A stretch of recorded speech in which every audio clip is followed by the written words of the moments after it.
The first bill on the calendar for today is House File 12. The clerk will report the bill.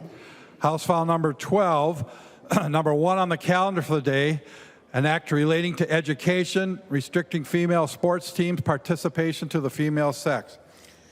There are amendments at the desk. If there is no objection, we will let the author explain the bill before we act on the amendments. I recognize the author, Representative Scott, who will explain the bill. Thank you, Madam Speaker and members. Today we have before us House File 12, and it is written to amend Chapter 121A in statute. And even a Minnesota court has identified 120A in statute as Minnesota's Title IX chapter. And the title of the chapter is Athletic Programs, Sex Discrimination.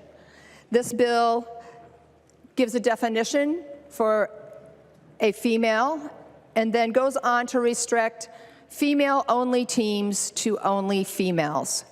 And Madam Speaker, with that, we'll go ahead to the amendments. Thank you. Representative Jordan offers the following amendment. The clerk will report the amendment.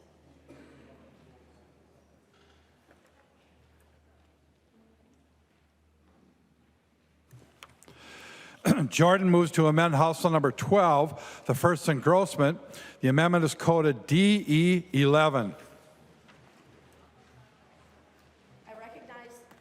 I recognize the author of the amendment, Representative Jordan, to explain the amendment. Thank you, Speaker Demuth. And members, my DE11 amendment is language that works for sports in Minnesota. This has been the policy for participation in Minnesota for 11 years, and this amendment is rather simple. It states that kids get to play on the sports team that they identify with. This is our current policy in Minnesota. It has worked well for 10 years. And in fact, Minnesota is a state that really prides herself on participation in girls' sports. We have seen, since this has become the policy of the Minnesota High School League, we have seen an explosion in girls' sports and participation across our state. We've added new sports like wrestling and other sports. I'm not much of an athlete myself, but in that time, the participation of girls has exploded. We are 22nd, Minnesota, in the country for population, but amongst girls in athletics, we are number 10. So we have lots of girls participating in sports. This is something that works, and this makes sure that all of our students, no matter whether they are cisgender, whether they are trans or non-binary or two-spirit, can play with the sport team that aligns best with their gender expression identity. So if you want to keep prioritizing girls' sports and making sure that kids can just play and be kids, this is the amendment for you. Please vote yes. And Madam Speaker, I would request a roll call on my amendment. A roll call has been requested. Seeing 15 hands, there will be a roll call. Representative Scott. Thank you, Madam Speaker. Members, my bill was written to preserve girls' sports for females only. The Jordan Amendment erases girls' sports. I encourage a no vote. Representative Nash. Thank you, Madam Speaker. Given the importance of whether this amendment goes on or not going on the bill, and given that I see some empty seats, I would request a call of the House. And thank you, Madam Speaker. Do I see 10 hands?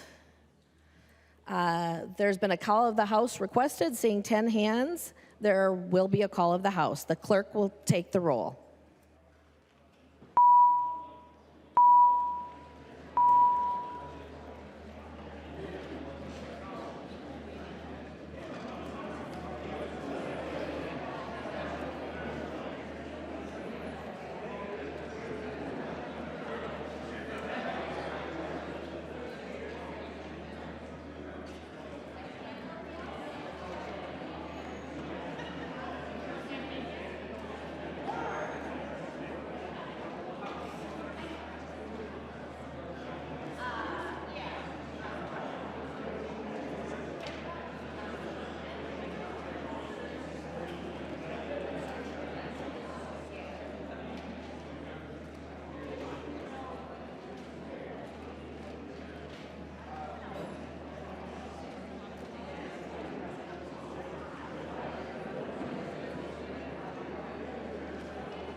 call the names of the members that are participating remotely.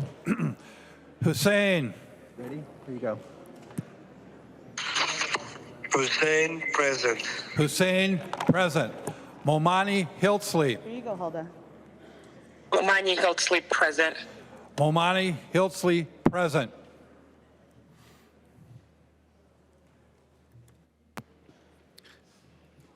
Madam Speaker, I request that the clerk read the names of those who have not yet voted. Everyone has voted, and the clerk will close the roll.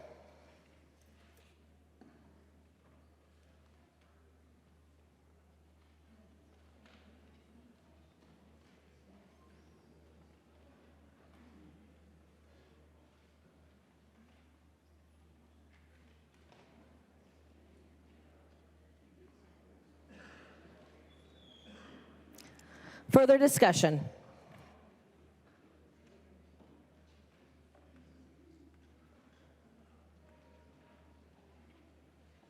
I recognize the member, Representative Curran.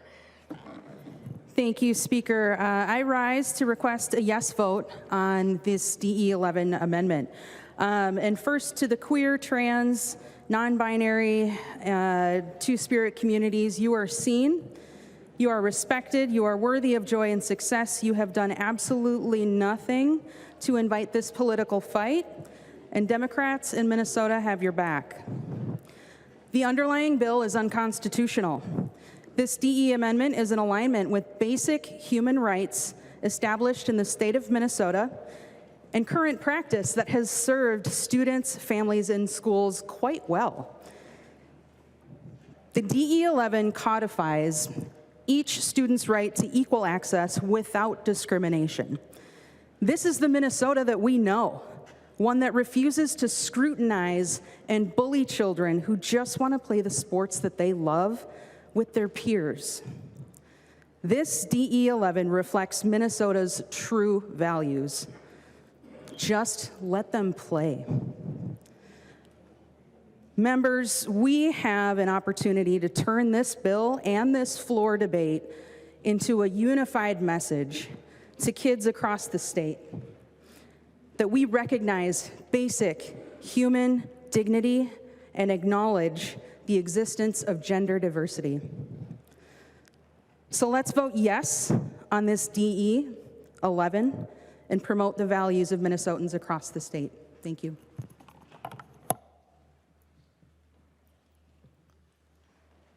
Further discussion?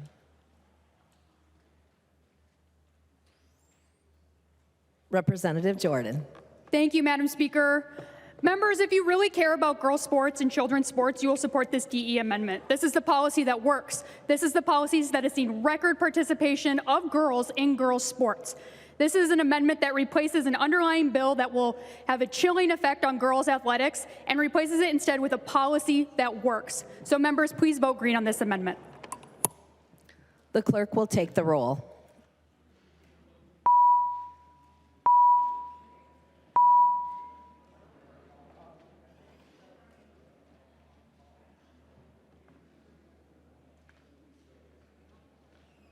The House is under call. Members, please vote.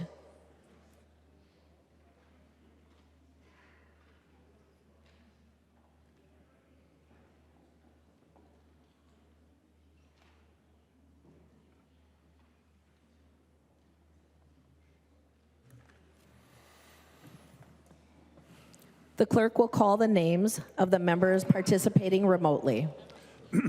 Hussein. Go ahead. Hussein, aye. Hussein, aye. Momani Hiltsley. There you go. Momani Hiltsley, aye. Momani Hiltsley, aye.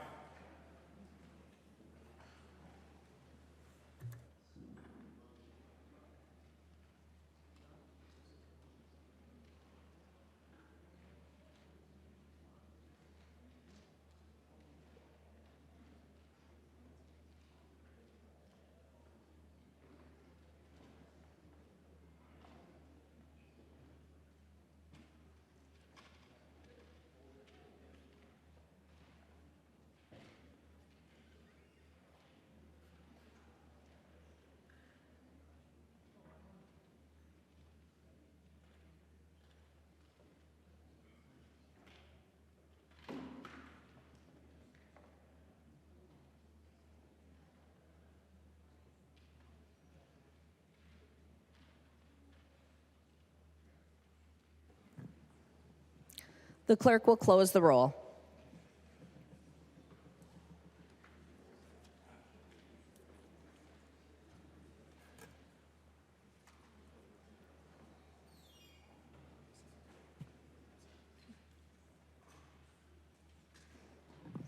There being 66 ayes and 67 nays, the amendment is not adopted. Representative Niska. Thank you, Madam Speaker. I move that the call of the House be lifted. Representative Niska moves that the call of the House be lifted. All those in favor, aye. Any opposed, nay. Motion is lifted. There's an amendment at the desk. The clerk will report the amendment. Falconer moves to amend House Law number 12, the first engrossment. The amendment is coded A3. I recognize the member from Hennepin, Representative Falconer. Thank you, Madam Speaker. Thank you, members. My amendment is to protect our kids from unnecessary and invasive medical examinations. As a coach for high school sports and as a parent of a high school athlete who is non-binary, I have a lot of problems with this bill. This amendment addresses only one of those problems.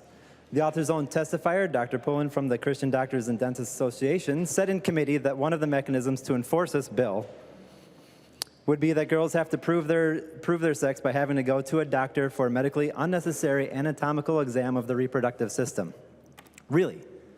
That's what we're legislating here today. And indeed, this was in the original language of the author's bill before it was removed by amendment in committee.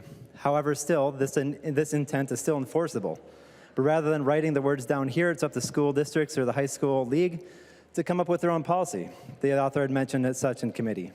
Well, I can't think of another way when a child's eligibility is challenged due to questions on their sex, how that could be proven. What are we doing here? Let's step back for a second and look at this from a holistic point of view. Girls and women in our society already face a higher level of scrutiny on their physical appearance than men do. And we only have to look to Utah, where recently an athlete was challenged for her eligibility because someone thought she looked too much like a male, so obviously must have been trans, which, besides being hateful, hurtful, and horrible to do to a child athlete, this public process subjected her to public backlash, where she's had to incur special police protection from the hateful and violent extremists that support legislation like this. The message this bill sends is that girls, sure, you can play sports, and yeah, we want you to be good and have fun, but if you're too good, if you jump too high, if you run too fast for too long, if you have more muscles than the stereotypical female has, well, you're obviously cheating. We should challenge your eligibility and force you to prove what reproductive organs you have. The effects of this bill are that if girls are too good at sports, something's amiss, and we must find out via medically unnecessary, invasive, and very personal examination. That's just gross, and it's just wrong. And this is what my amendment is trying to address. However, it's obvious that given the secondary amendments that have been filed, it is clear that the central concern will not be addressed in the way that needs to be addressed to adequately protect our kids. So rather than weaken the protections I am offering in my amendments, I move to withdraw the amendment. The amendment has been withdrawn.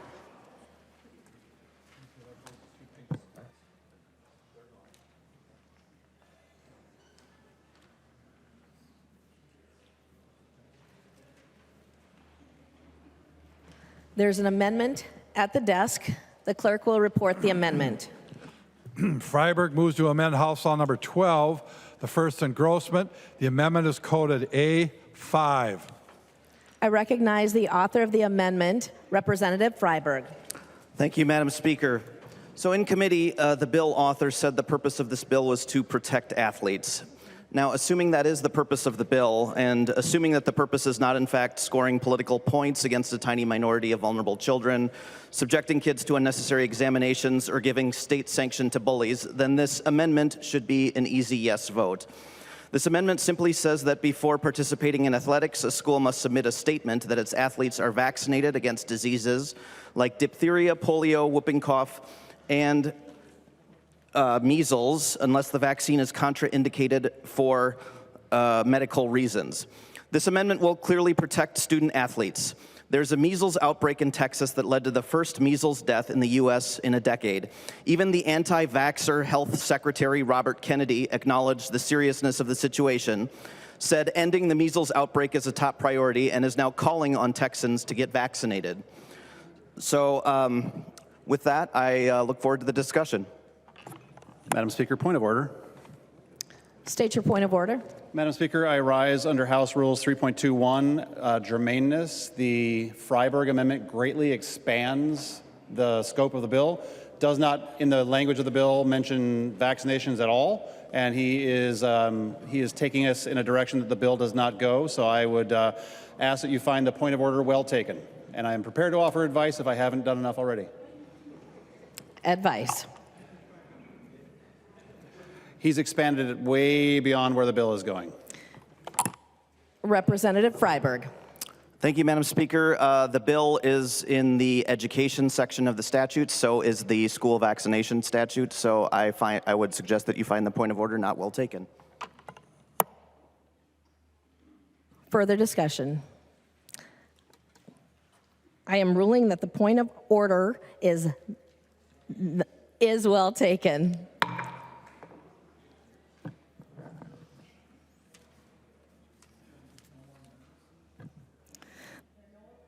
There are no more amendments at the desk. The clerk will give the bill its third reading. Third reading, House File Number 12. Third reading.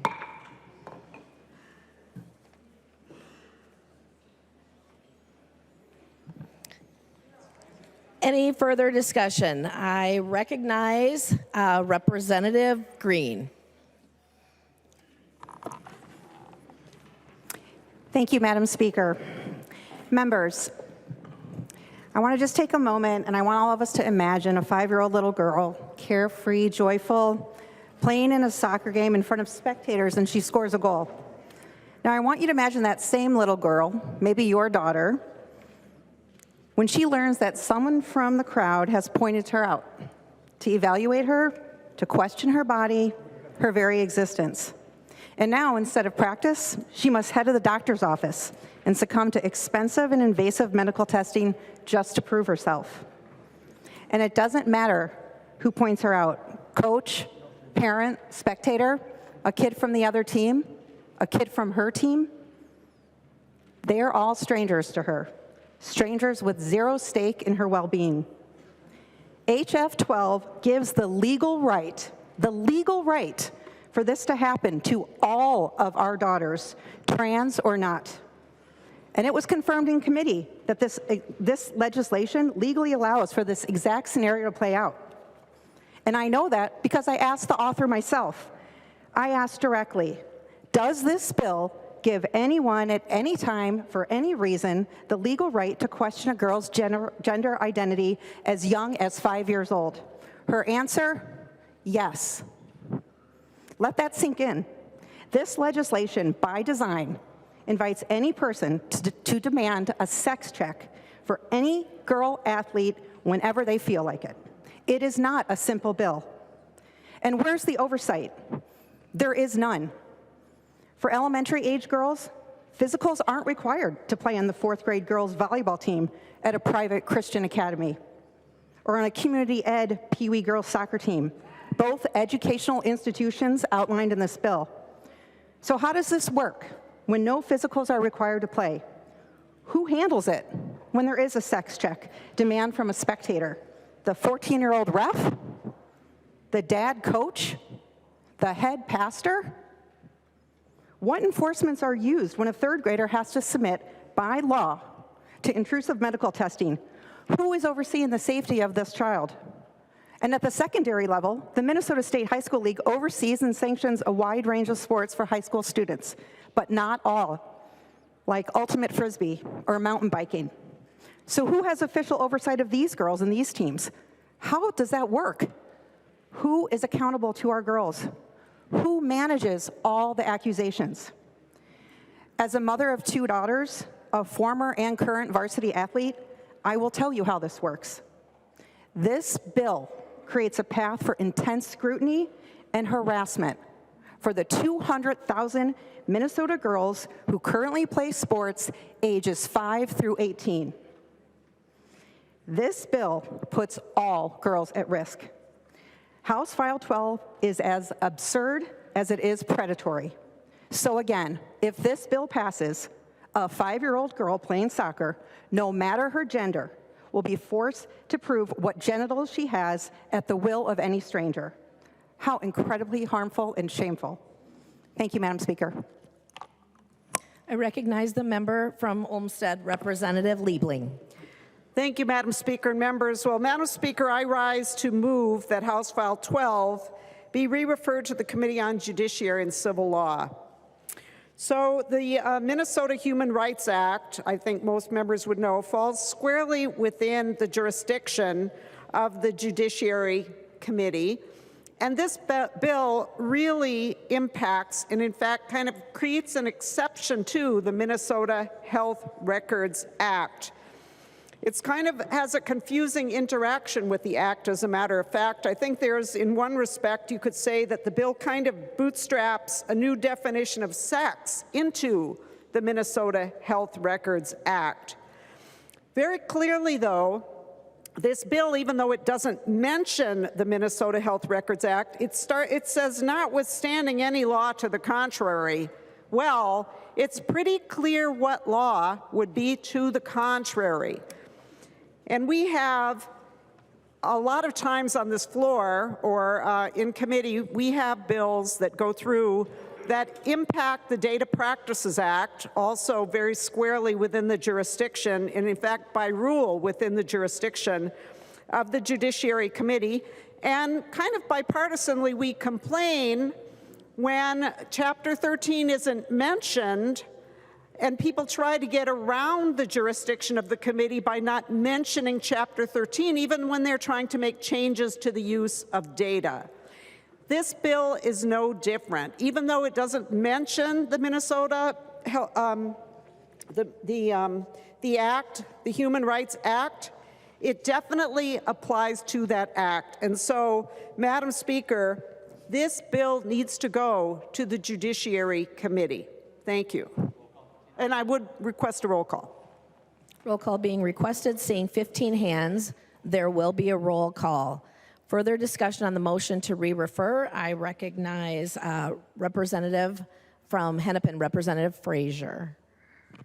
Thank you, Madam Speaker, and I rise to support this motion by my colleague. So Minnesota has long been a leader in practice in protecting human rights, ensuring that all people, regardless of who they are treated with dignity, fairness, and respect. Our state's Human Rights Act is one of the strongest in the nation, explicitly prohibiting discrimination based on gender identity. This bill, which seeks to bar transgender students from participating in sports consistent with their identity, is not just a matter of athletics. It is a direct attack on the humanity of young transgender Minnesotans and a blatant violation of the principles enshrined in our Human Rights Act. When we legislate exclusion, we are sending a cruel and dangerous message to some of our most vulnerable students, that they do not belong, that their identities are not real, and that their rights are somehow up for debate. This is why this bill must be referred to the Judiciary Committee, because it is not simply a matter of sports regulation, but a fundamental question of civil rights, equal protection, and our obligations under the law. History has shown us what happens when government decides that certain groups of people should be excluded from full participation in society. Minnesota has been on the right side of history before, protecting civil rights, and when others sought to strip it away. We must do so again now.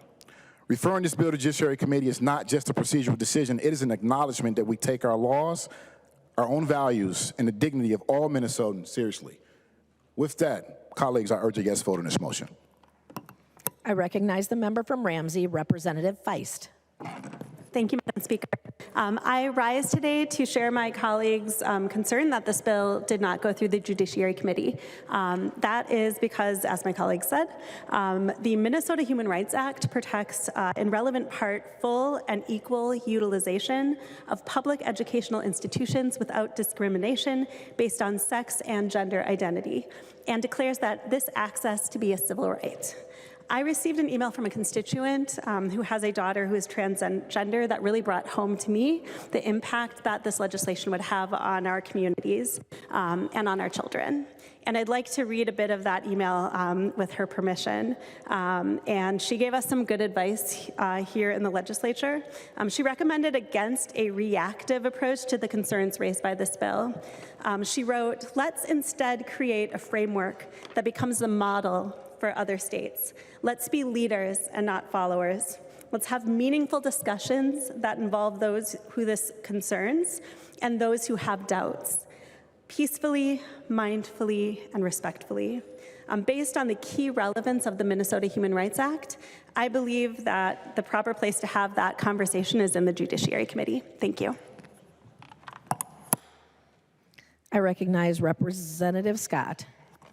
Thank you, Madam Speaker. And members, House File 12 has 2 citations, 121A.04 and 128C.02.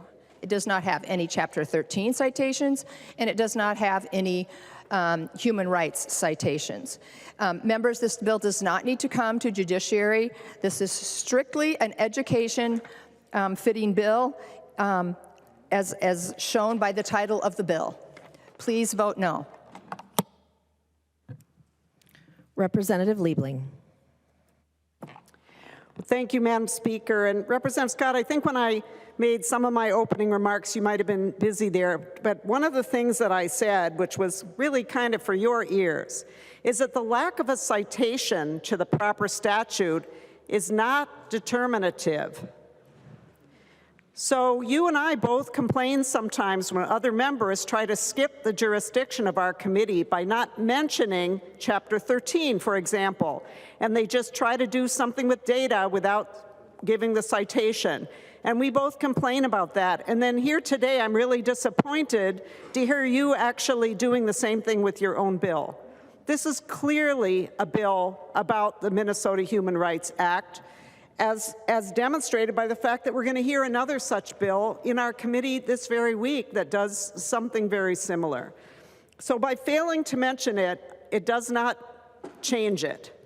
It's just a disguised attempt to try to not have it come to the Judiciary Committee where the bill belongs. So I urge members to vote yes on the motion to re-refer. Representative Scott. Thank you, Madam Speaker. Representative Liebling, I did hear you the first time that you stated this, and my statement remains the same. The only time a bill is required to come to our committee is if it has a Chapter 13 citation. This does not. Nothing in this bill changes anything about the way student data is treated now. Nothing. Members vote no.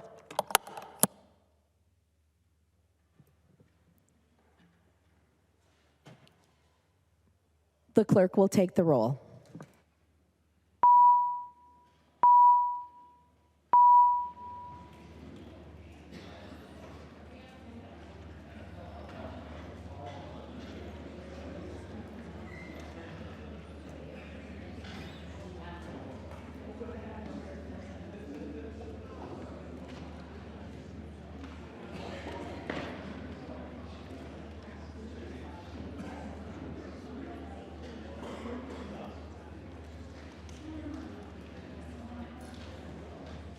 The clerk will call the names of the members participating remotely. Hussein. There you go. Hussein, aye. Hussein votes aye. Momani Hiltsley. Momani Hiltsley, yes. Momani Hiltsley, aye.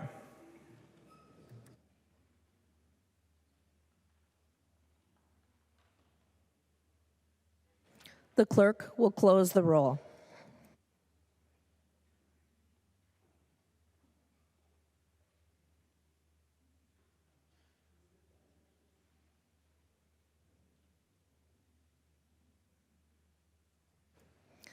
There being 66 ayes and 67 nays, the motion does not prevail.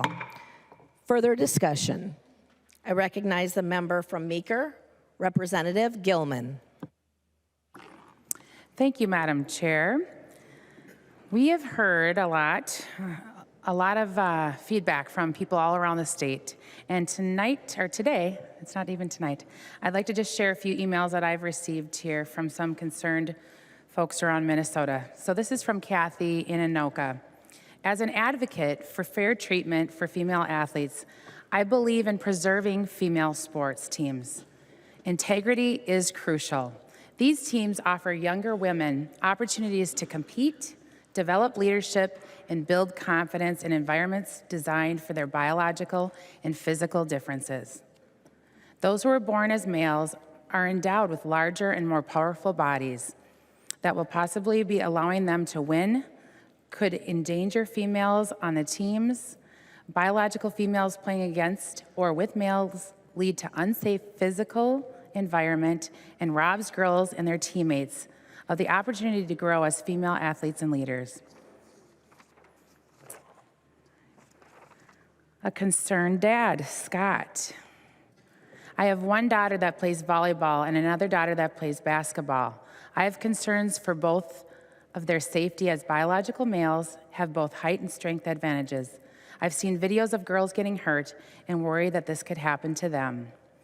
Allowing biological males to compete in female sports creates an uneven playing field, undermining the hard work of young women. Keeping separate teams based on sex ensures equal opportunities and recognition for female athletes. Joy from Coon Rapids. My daughter plays high school volleyball, and it's important that she is playing against only females. Playing against males or with males on her team leads to an unsafe physical environment and robs her and her teammates the opportunity to grow as female athletes and leaders. I encourage you to support this bill and ensure that female athletes are given the opportunity to compete on a level playing field. The preservation of female-only sports teams in educational institutions is a vital issue for the future of women in athletics. I got a couple more, folks. Anthony from Woodbury. Title IX was passed to provide women equal rights in the world of athletics and sports. Allowing individuals who are born as males to compete in sports against women is essentially rolling back Title IX, and that is an extremely short-sighted decision in my opinion.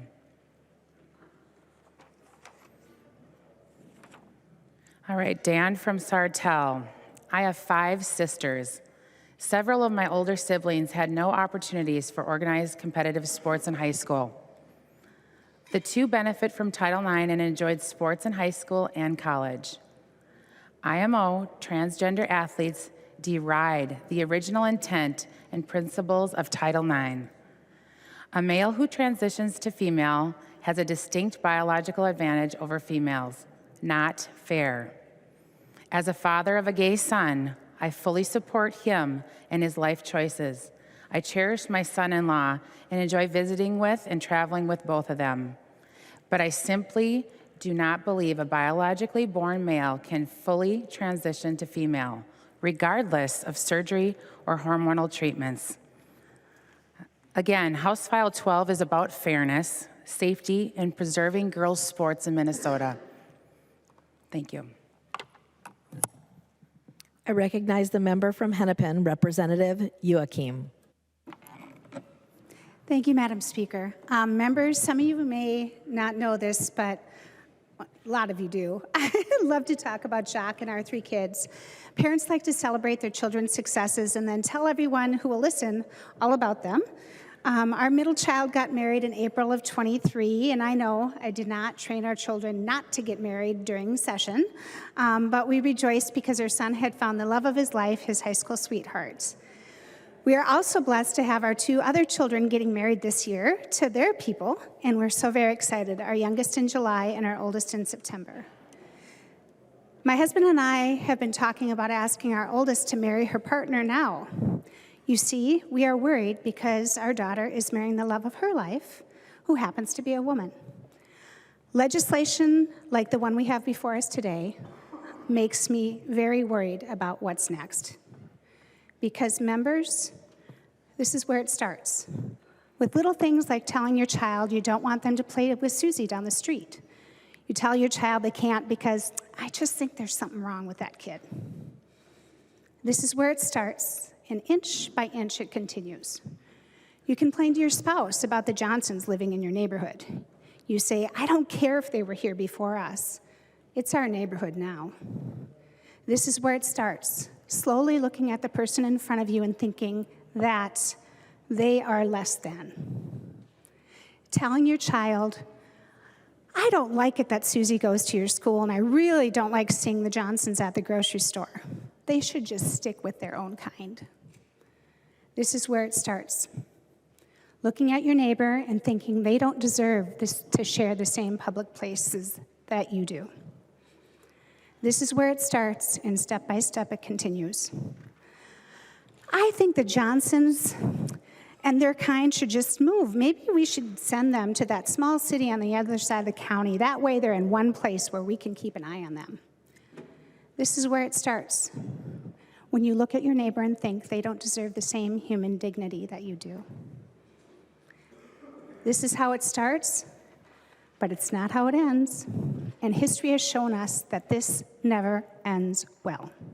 It never ends well when you look at your fellow human being and say, you don't get a choice just because who you are. You don't get a choice to play with Susie down the street, a choice of where you live, to marry who you love, to worship how you choose, or to be who you truly are, because you are different than me, because you are less than. My father-in-law immigrated to this country for a better life, because he believed that it would be a country where they would see him as a human being and afford him that dignity, that his children and grandchildren would have that same dignity too. Our daughter was supposed to get married in September to a wonderful woman we already think of as family. But we talked to them yesterday, and we've been talking for a while now, and they are officially getting married in a civil ceremony tomorrow. And I can't be there, and they don't get to have the same ceremonies their brothers do, where it's all at once. They have to do it separate, just in case. And we'll still have that joyous celebration in September. But you know why they're getting married? Because they're watching their courts, and they're worried too. They're worried because of bills like these. You see, this is where it starts. When people stop seeing the humanity in one another, when you see your neighbor as less than you, when you tell Susie's parents that their child can't play sports with your child or their peers just because who they are. But it doesn't have to be this way. As elected leaders here today, at this moment in time, we have a choice. We have a choice to stop and think, is this where we want to start? And if it is, ask yourself, once we do this, where does it end? Members vote no. I recognize the member from Hennepin, Representative Falconer. Thank you, Madam Speaker.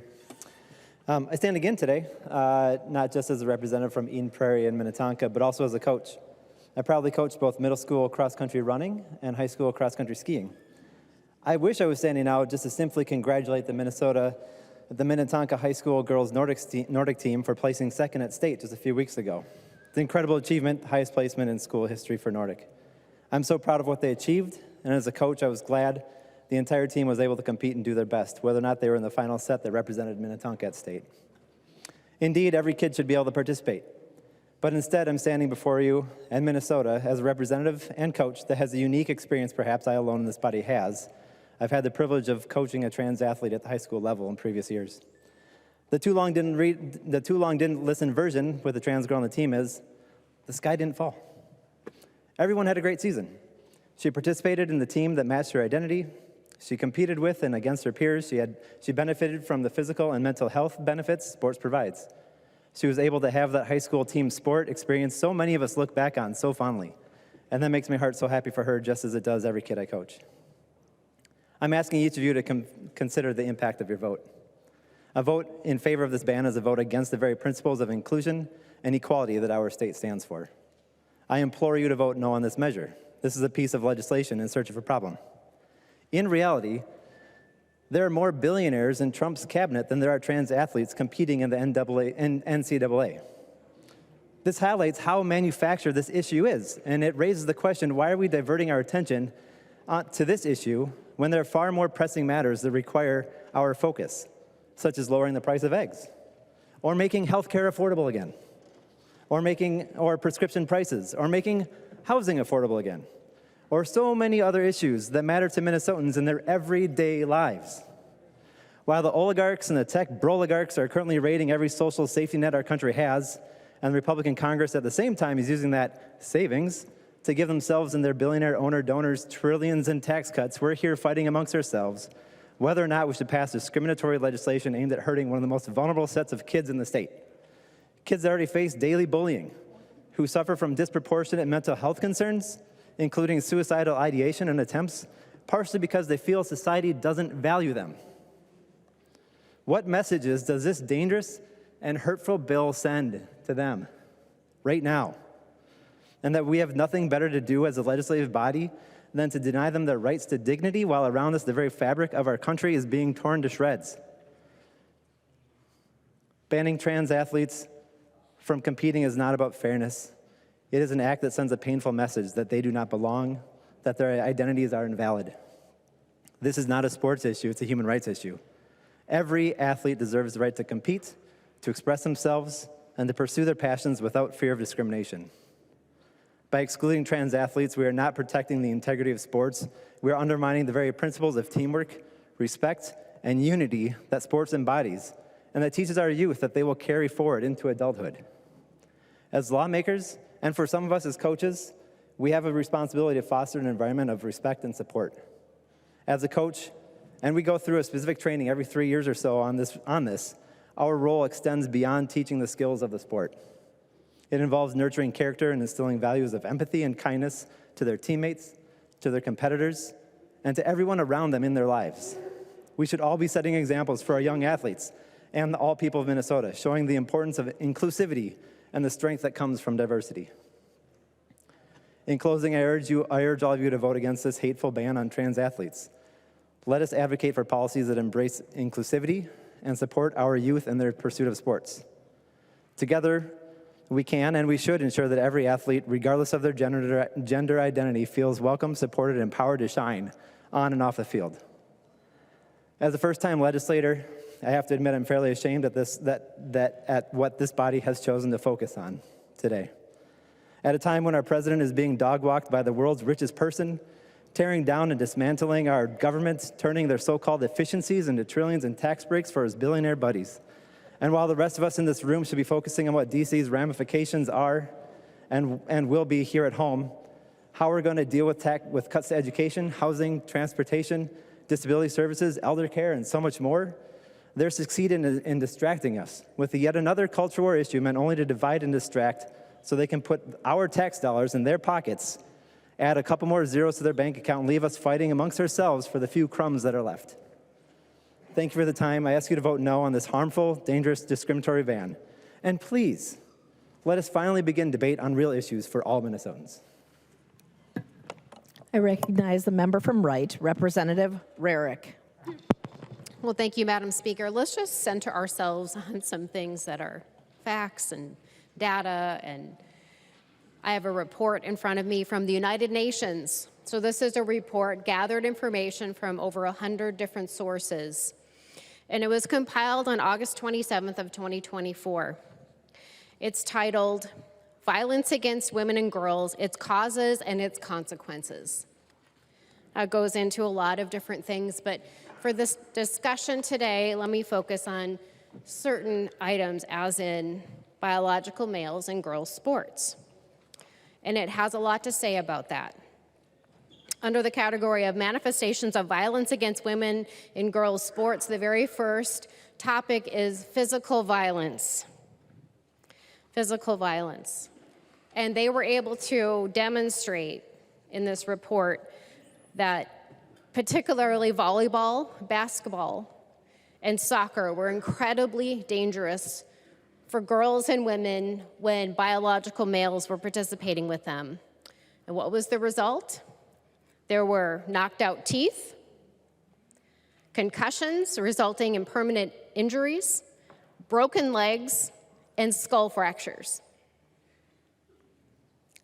One study that they had looked at even asserted that when you have non-professional athletes and you compare about the same size man to woman, the punching power was measured at 162% more for the men. So same size, same composition essentially, a man can punch a woman 162% more powerful than a woman on a woman. And I'm sure we saw that recently. Exclusion from sports, the next category. Very interesting, because what they found was that girls and women actually self-excluded themselves for what? For fear of physical violence and injuries. So we have women and girls around the world that are so afraid of competing with biological men that they are dropping out of sports. That's what this report is saying. And how does that also play out? Let's look at the opportunities. The opportunities lost. Through March 30th of 2024, 600 female athletes lost 890 medals across 29 different sports to men. So yes, this is happening. Yes, women are losing and men are winning in women's sports. Biological men are winning. So 600 female athletes lost 890 medals across 29 different sports they found. And again, this was only 100 or so submissions around the world, so I'm sure it's very low. Male athletes have specifically attributed to various sports that they have higher testosterone levels, they have more power, and even it said that even pre-puberty they have advantages. Let's go on to the next category. Sexual assault and violence. And the report says that removing single-sex spaces in sports may also increase the risk of sexual harassment, assault, voyeurism, physical and sexual attacks in unisex lockers and toilets. And it goes on. I've spent my 13 years of legislative career here protecting victims of violence. That's what this bill does. Psychological violence is the next category. The knowledge of female athletes may be competing against male athletes in female sports, including males that identify as female or male that have specific XY differences in sex development, causes extreme psychological distress due to physical disadvantages, the loss of opportunity and fair competition, of educational and economic opportunities, and the violation of their privacy in locker rooms and other intimate spaces. It causes severe psychological stress for these female athletes. The next category in this report. This one is the most egregious to me. And it's not because women have their legs broken or their teeth knocked out or they've gotten skull fractures, but even because they can heal from that. But this is what's most egregious to me. Denial of the right of freedom of expression, opinion, and assembly. Women are being silenced. Women are being silenced. They are being bullied and harassed into shutting up and letting a biological male compete in their sports.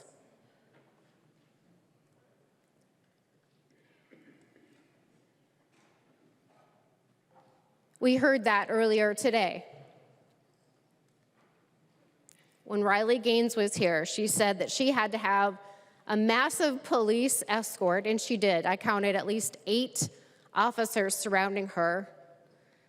And she talked about how her voice was, people were threatening her life and threatening her voice. This is what the UN is telling us, members, from around the world. That women and girls are being threatened, harassed, and bullied into shutting up and letting biological males and boys compete in their sports. We're not allowed to have a difference of opinion. We're not allowed to say what we think. We're not allowed to say, oh my gosh, I don't want this biological male to play against my daughter, my granddaughter, for fear that she might end up with a skull fracture, a broken leg, her teeth knocked out, a concussion. because these things are happening.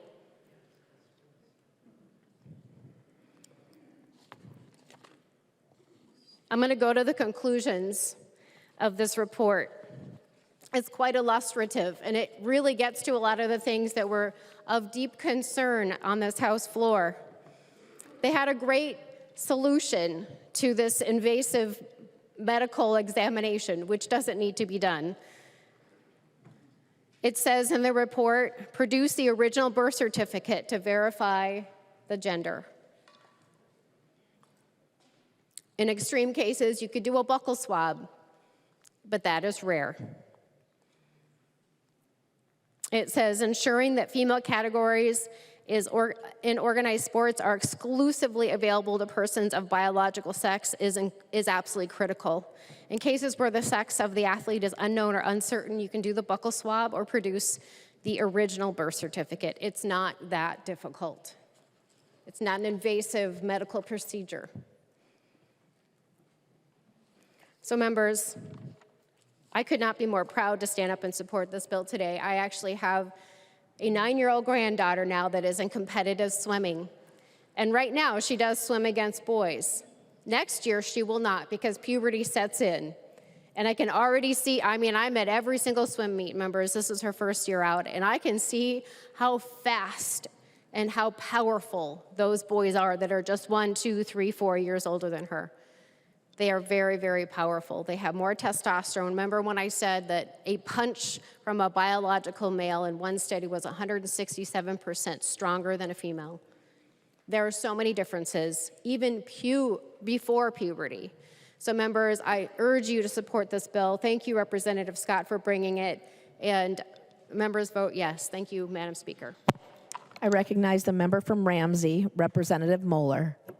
Thank you, Madam Speaker. Well, I was not able to pull up the stats quickly enough here, but I do know for a fact that trans people and non-binary people are more likely to be victims of crime than to commit crimes. They are highly more likely to be victims of crime than others. And this is really upsetting to me, what words I'm hearing here, because this rhetoric actually hurts people and puts them more at risk of being victims of crime. We talk a lot about rhetoric in the Public Safety Committee and what words mean to different types of groups of people, and I can tell you that this rhetoric is what puts people at risk. I also want to talk for a minute about gender-based violence.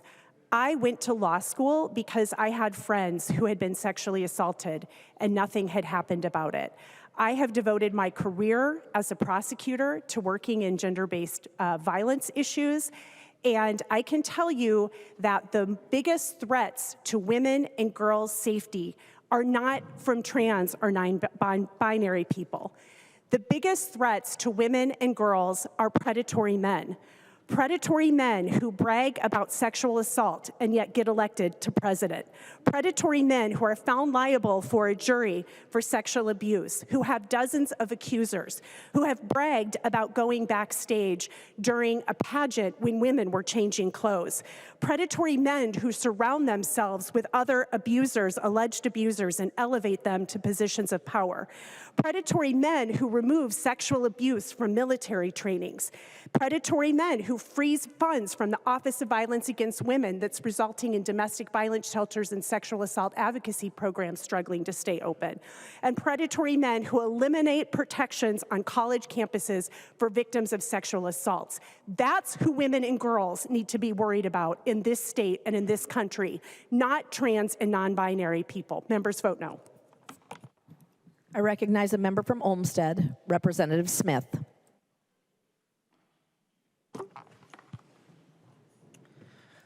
Thank you, Madam Speaker. This bill touts itself as Preserving Girls' Sports Act, which I think is a curious name for a bill that seeks to ban certain girls from playing youth sports.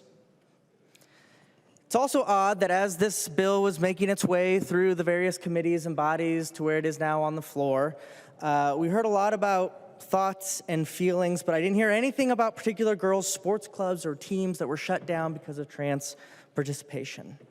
And in fact, as many speakers have already noted, the trans community is a very small member of our population. The NCAA president, Charlie Baker, told a Senate committee in December that there were less than 10 trans athletes in the entire NCAA across all 50 states, fewer than 10. And yet this is a key bill that is coming before us today, saying that it is preserving girls' sports. But it's not bringing any more funding for girls' sports now that federal tax cuts or federal cuts are coming to our funding for our schools. No. So I had to ask myself, as I was looking at this bill, as I was thinking about this speech, what is this bill actually preserving? It's not girls' sports. At its heart, this bill is preserving an outdated and harmful kind of gender discrimination. It is stating loudly and clearly that men and women, especially women, must look and act a certain way, must conform to certain attributes and characteristics to be considered real women. No room for diversity, no room for the intersex community, no room for the vast continuum of gender expression, gender experience, any sort of exclusion. This bill says plainly, girls must look one particular way or else. And the or else is they can't play youth sports in this particular bill. And if you don't trust me, if you don't think that that is what this bill is about, believe the bill author. In the Education Policy Committee, when this was brought before the committee, she was asked about the logistics of this bill. And there was question after question, and eventually, after one question, she wanted to give an explaining note on this bill, because we were getting into the weeds. This is what the bill author said, I quote, "I will say this bill is about the obvious thing in front of us that 80% of the country feels and believes, and their eyes do not deceive them. There's a difference between male and female. That's what this bill is getting at. We're preserving girls' sports because there's an unfair advantage if they are in competition with a male. We're trying to protect our girls. That's what this bill does. And because the world we live in is demanding so many definitions of everything, and there's a whole new dictionary of terminology that we are having to learn, in this bill we're having to define what a female is. When most people know and trust what their eyes and their brain is telling them. What most people know with their eyes and their brains. Women and girls, non-binary folks of Minnesota, your womanhood, your personhood must conform to their eyes and their brain. That's what this bill is about. That's what it's telling us. It's clear in the language. This bill says to every female athlete that you better stay within a basic understanding of what a woman is. Do not stray from that. Don't be too fast, don't be too slow, don't make too many threes, don't score too many goals, be a certain shape, don't be too muscular, be modest, maybe don't cover your head, wear makeup, or maybe don't wear makeup, don't swear, smile more, don't embarrass the boys. In fact, we always schedule you before the boys varsity team. Don't be too heavy, don't be too skinny, don't have your hair too short, because you always have to conform, not to your identity, but to the eyes and brains of the people who wrote House File 12. Their opinion matters, not yours. That's what they're saying in this bill. That's the goal, and that is why this bill struggles to define femininity in it. Colleagues who are going to vote on this, have you read the definition that is in this bill that you're going to vote green on? I want to read it to you so you know what the definition is in this bill. A female is defined as an individual who naturally has, had, will have, or would have, but for a congenital anomaly or intentional or unintentional disruption, the reproductive system that at some point produces, transports, and utilizes eggs for fertilization. Are you serious? That's how you want to define what a female is? You think that's common sense? You think Minnesotans are going to be on your side with that? You think judging whether a 6-year-old can play basketball should be based on their potential future fertility? That's what you will vote green on in a little while. You think 80% of Minnesotans are behind? They aren't behind you on this. Imagine flyers at your local middle school. Tryouts for girls' swimming team. Be ready to prove your future or current fertility.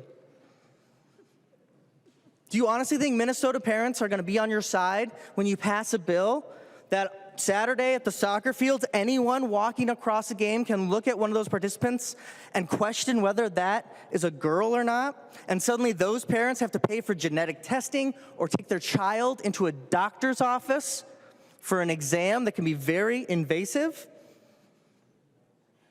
This is not common sense. This is not protecting youth sports. This is discrimination. This is dangerous, and this is just weird. But I'm going to end with some good news. This discrimination, House File 12, is not going to stand in Minnesota. It's going to fail here today. Trans girls will continue to be able to play girls' sports in our state and learn all of the lessons, have all the experiences that they are currently having. And Minnesota will continue to be one of the leaders in our country for girls to participate in sports. We are proud of that. Very proud. Today, this bill will fail, and ultimately, eventually, the anti-trans and anti-woman agenda that is behind this will also fail. Thank you, Madam Speaker. I recognize the member from Hennepin, Representative Robbins. Thank you, Madam Speaker and members. I rise in support of this bill. And I'm interested in some of the conversation we've had today. It's been a good discussion. But I think there's been some things that were said that were not appropriate about the bill. First, it was said that it's a dangerous and hurtful bill, and it's saying that we are banning trans athletes from competing. And members, that is not true. And I have passed out, I don't know if it's ready yet, but I'm sending around some sections of statute. So Minnesota law requires that we protect gender identity as a status. So we will do that. So under this bill, trans kids are not being told they can't play sports. They are saying that they cannot play sports outside of their biology. And so the law does both. The law allows no discrimination against transgender kids for their identity status, but it also very explicitly says we have to protect female sports, biologically female sports. So the law has already found that balance. And members, I just want to refer very quickly to statute, which is hopefully coming around. But the first section is Minnesota Statute 121A.04, and it's about sex discrimination in athletic programs. And it talks about equal opportunity and athletics, you know, a big long paragraph I'm not going to read to you. And then in subdivision 3, it says exceptions, notwithstanding any other state law to the contrary. In athletic programs operated by educational institutions or public services and designed for participants 12 years and older in the 7th grade or above, it is not an unfair discriminatory practice to restrict membership on an athletic team to participants of one sex whose overall athletic opportunities have previously been limited. And then there are 2 more sections under this statute. So current law, members, gives the exception for us to have protection for girls' sports. We already have that. So this bill is just sort of the belt and suspenders on that. Then another section, Minnesota Statute 363A.23. This is exemptions for education. And in subdivision 2, it's athletic teams. Notwithstanding any other provision of this chapter or any law to the contrary, it is not an unfair discriminatory practice for an educational institution or public service to operate or sponsor separate athletic teams and activities for members of each sex, or to restrict membership on an athletic team participation to one sex if the separation or restriction meets requirements of this section. Again, it's already in statute, members. We already have robust language that protects biologically separate sports teams. And that's what HF 12 does. It just reinforces that. And finally, members, in section, statute 363A.24, this is based on public accommodations. So this is the locker room question. Again, it says, this provision relating to sex does not apply to restricting membership on athletic teams or in a program or event participants of one sex if the restriction is necessary to preserve the unique character of the team, program, or event, and it would not substantially reduce comparable athletic opportunities for the other sex. Sex in statute is defined as biology. Gender identity is something separate, which we also protect. But trans kids can still play in sports. We are not barring them from playing sports. We're saying we are just upholding the law where we have biological-based sports teams. And members, that is what the law already says, and that is what this bill does. So I encourage you, members, to really think about how important this is. Girls, women predating our generation, my generation, fought hard to get Title IX. They fought hard to have opportunities for girls to play on their own teams and to have sports competitions against people of their own sort of ability. Biological males have more muscle mass. They have better lung and heart capacity. They are stronger. They have more endurance. It's a question of fairness. And the women who fought hard for that want that same thing for their girls. I wanted it, all three of my daughters played sports. I want it for some future grandchildren someday. And it also preserves women's sports so women can continue to get championships. Women can continue to get records and scholarships and recognition for their athletic ability and not have to give up their podium space or their scholarship because a male was faster or stronger. Members, this is a common sense bill. It's already in statute that we protect sports based on gender. So please, members, or based on biological sex, so please vote green. I recognize the member from Hennepin, Representative Kraft. Thank you, Madam Speaker. You know, listening to some of the comments, I wonder, do you all know any trans people, any trans kids? Think about this for a minute. It's not easy, I think, being a trans person and having this struggle with your gender identity. So you have a kid that has made this difficult decision with you as a parent and decides to transition and become a girl. And they've transitioned their identity. It's made them feel better, feel them part of something. They're making friends, they're working through stuff, and they decide to go play a sport. And then you're gonna tell them, you know what, no, you have to play on the boys' team? Think about that. You need to talk to some trans kids. You know, if we're going to be talking about trans people, I don't understand why we're not talking about the fact that 1 in 4 are physically attacked because of their gender identity, and 2/3 have been verbally attacked. That'd be worthwhile talking about. So why, at this particular time, with everything else going on in Minnesota and the country, are you bringing this particular bill to the floor right now? Of all the things that you could have picked to make people's lives better, this is what you picked? Because the effect of this bill would be to further exclude and marginalize people who are already being physically and verbally attacked.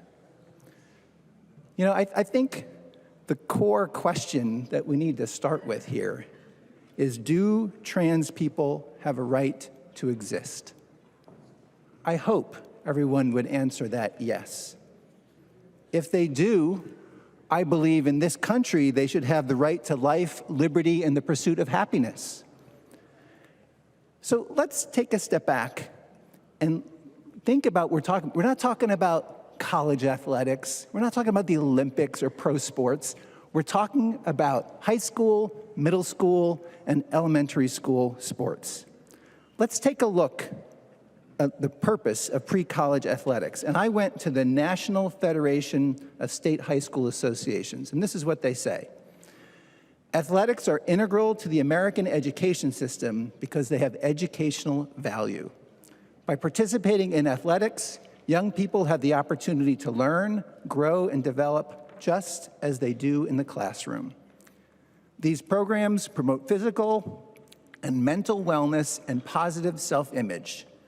And surveys have shown that students who participate have higher grade point averages, better attendance records, lower dropout rates, and fewer discipline problems.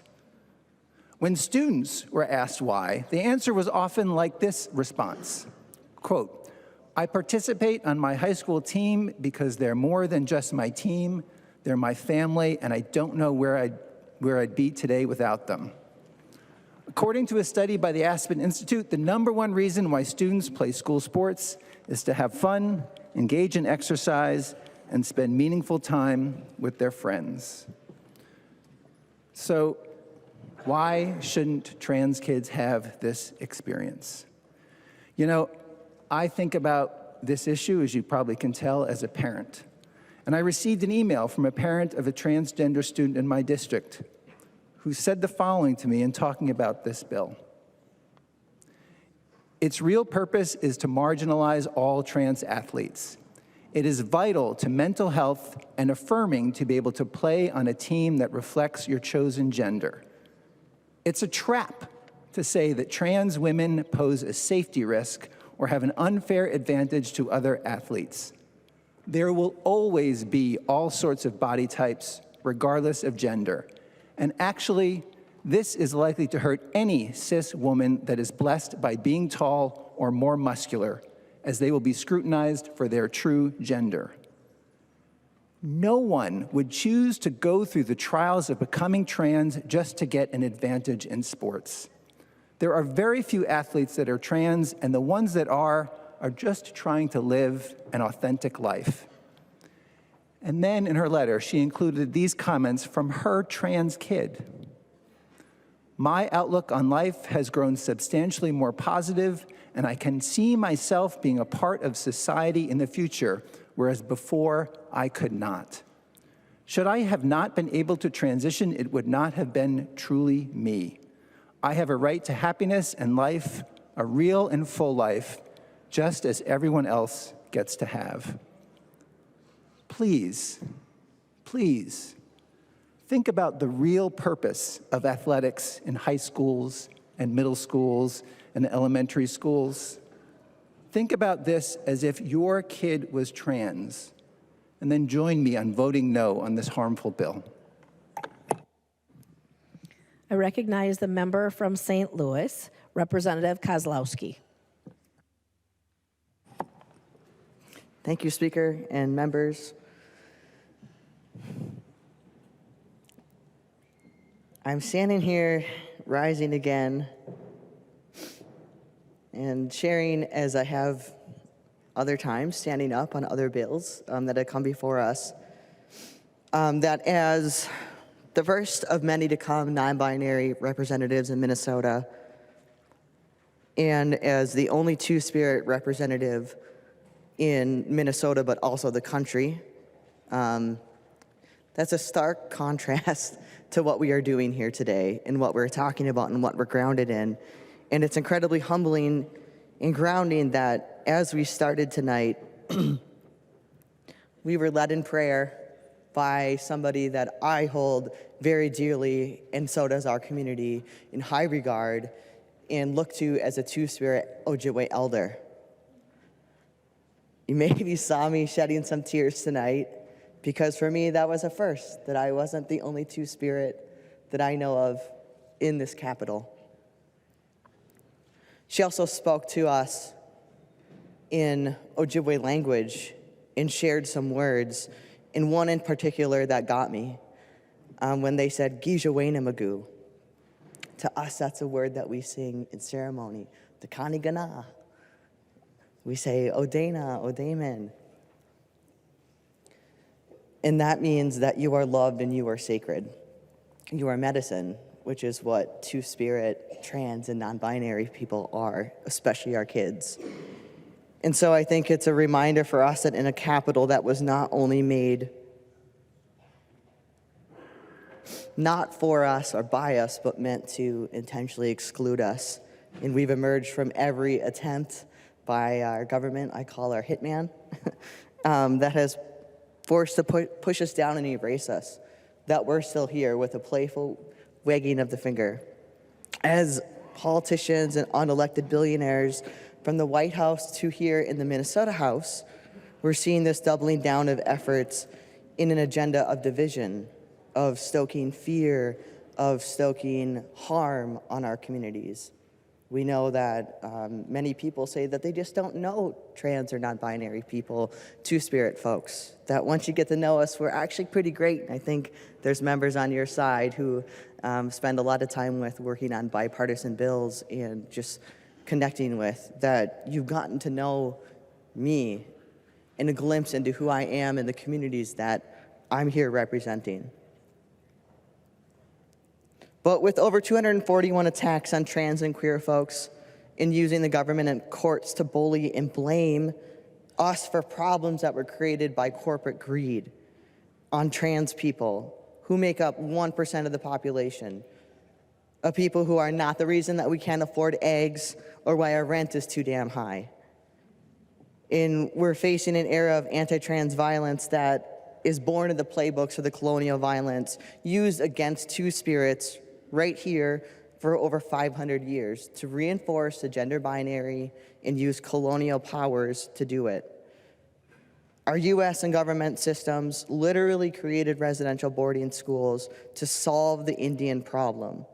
When efforts to assimilate Native adults faltered, they turned to children. And I'll connect the dots here because we've talked about this, but you have to understand why this is deeply connected to what we're talking about tonight. Because the first children that they came for were two-spirits and trans kids as a target. And so while two-spirits and trans folks like Sharon Day right here before us, like myself, like our kids around the state and the country, are held in highest regards as visionaries, leaders, name givers, these roles and people are important. We need trans and two-spirit children to become trans and two-spirit adults because they are the ones that lead us in our puberty ceremonies, in name giving, who pass on our culture and our ways of being and knowing. And it was only when European colonizers arrived that the idea of two genders were even imposed on us. First, to diminish the voice and roles of women, and second, to vilify people whose genders were not man or woman. We have never been a problem to be solved, Indigenous people, nor trans folks. But the bullies who are grown adults who have created many problems for us in an attempt to keeping us to live our lives and who thereby teach our kids to be bullies is a problem. Problematic bills like HF 12, a bill to bully trans and non-binary kids, is not about fairness in sports. It's about erasing trans girls, non-binary, and two-spirit kids and people from public life. And I said this earlier, and I want to reiterate it, that our children didn't stop being Native and two-spirit just because you snipped our hair and stripped our language from our tongues. And they aren't going to stop being transgender just because you stripped them from sports or from housing or from their health care or any other public place that you don't want us to be. And so members, make no mistake that this is just another version of state-sanctioned bullying and genocide. And I don't say that lightly. And while I'm proud of the bipartisan work we have done together, and I appreciate Representative Moeller for speaking to this, that as a trans person, as a victim survivor, we've worked on the Office of MMIR, of Missing Murdered African Heritage folks.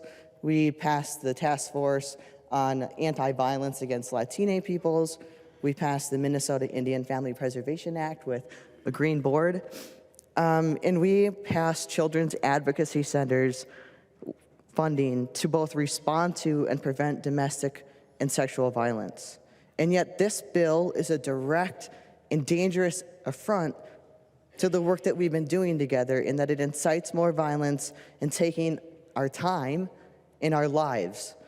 Kids like Next Benedict, our two-spirit and non-binary relative, was robbed of time in a school. In Minnesota, we also lost Savannah Ryan Williams, a two-spirit and Latina relative. Sam Nordquist, just this fall, a black trans mask, was robbed of times. And our spirits sound out, Gagi Gay Mikwin Dagozi Wug members, that is the name of the MMIR reward fund that we passed together. They will be remembered forever, but they shouldn't have to be, because they should still be here with us. So for me, growing up as an Indigenous kid with the deck stacked against me, for me, this bill is incredibly personal, as it is to so many sitting here, because sports was my outlet. I played basketball, I played soccer, grew up to play broomball and take back our traditional lacrosse. But it was also an inlet for me through the beautiful game of soccer, that I was able to step into my fullest self as a two-spirit person, to get back into my body after experiencing violence. And one of the things that I want to be crystal clear, that our kids and each other were hardwired for belonging. So for all the little Liishes and the little Lees out there who are in schools and in places, especially for our kids of color, for our trans kids, for non-binary kids, it's an awkward, rumbly time to figure out who you are and what your dreams and what you want to do in this big, wide world. That to be able to step on the field and just be seen as another teammate is a really important thing. To know that someone has my back, to know the feeling of going to practice, some tough practices that lead to winning and victorious at a soccer match, to the loss of the sting of a tough loss. All of these things are fundamental to the experiences that grow and teach us how to go up and move in the world and do big things into our work, into our lives. And so I want to be really crystal clear, as we've heard, that this bill also is not about those things. It's actually not about sports or safety. What it is about is that we have a government that wants power and control over us, not with and for us. We have a government that wants to recognize only two sexes as male and female, and that those are inchangeable. We have a government that wants to restrict access to health care, that wants to ban trans girls and non-binary kids from playing sports, from locker rooms and restrooms, and from public life. And we know that our gender fluidity scares people because we refuse to be controlled. My grandma taught me that love means we get to change like the seasons. That's the foundation of sovereignty, of our communities. That's the foundation of what we're taught, myself as a parent, of how to raise our littlest. It's why growing up, my grandma never made me wear the girl clothes or get the boy toys from McDonald's. Besides the car and the dinosaur were way cooler. But we know that clothes and toys are just that, clothes and toys.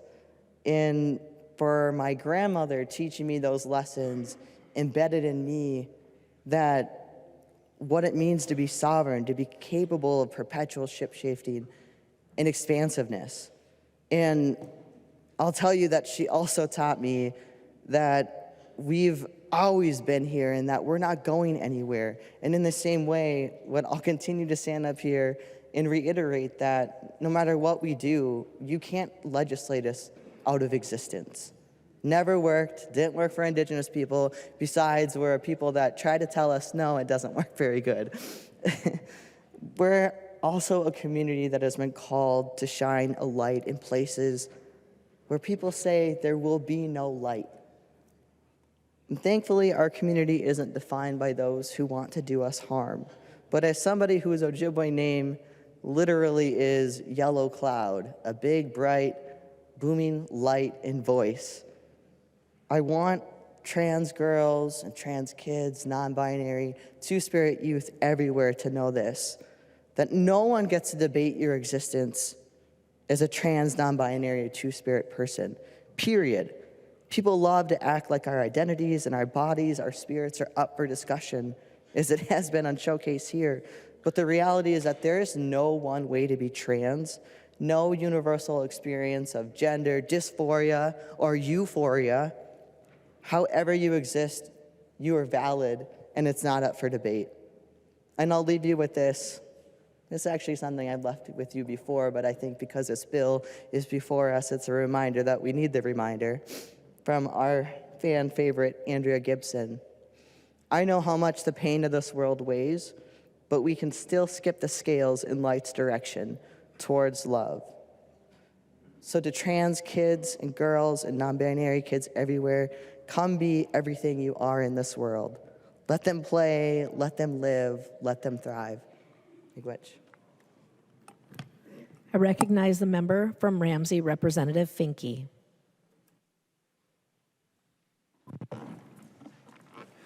Thank you, Speaker, members.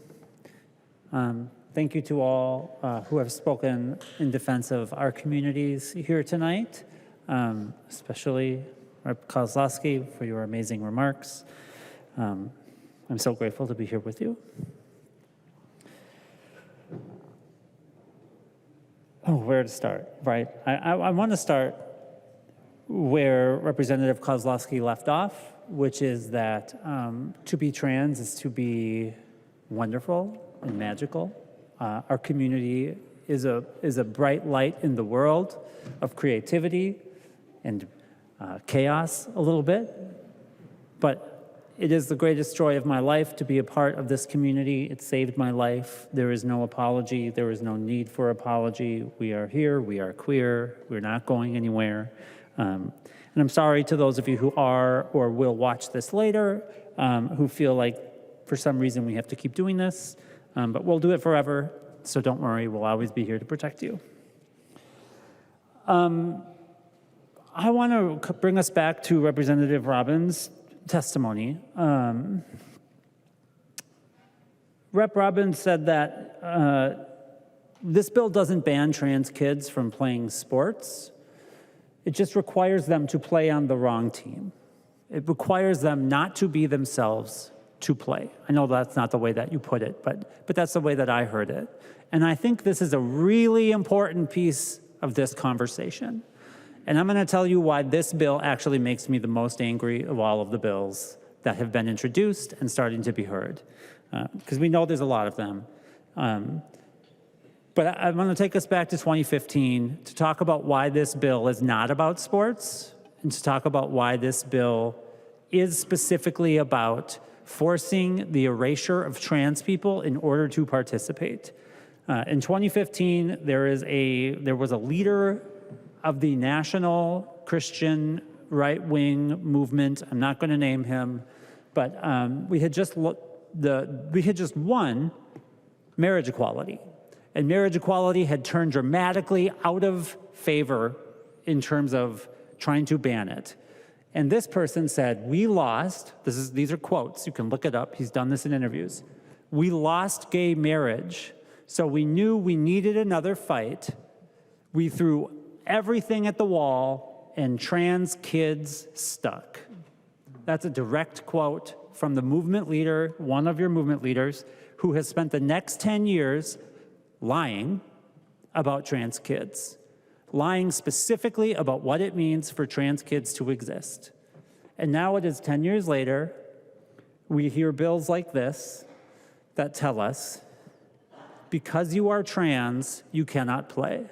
If you want to play, you cannot be yourself. We are not telling you you can't be trans. We're telling you you cannot participate.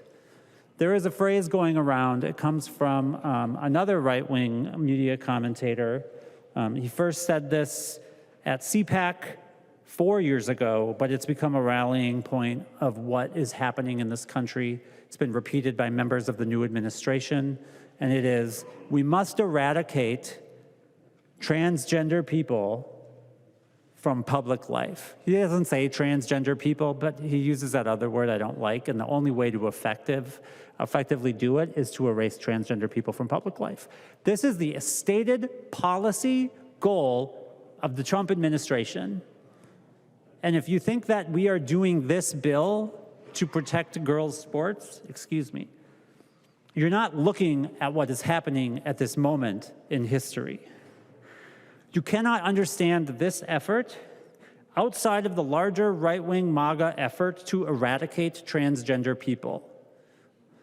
You want to play sports? You can play sports, but you can't be trans when you do it. You want to be in the military? Well, you can't be in the military if you're trans, so just detransition.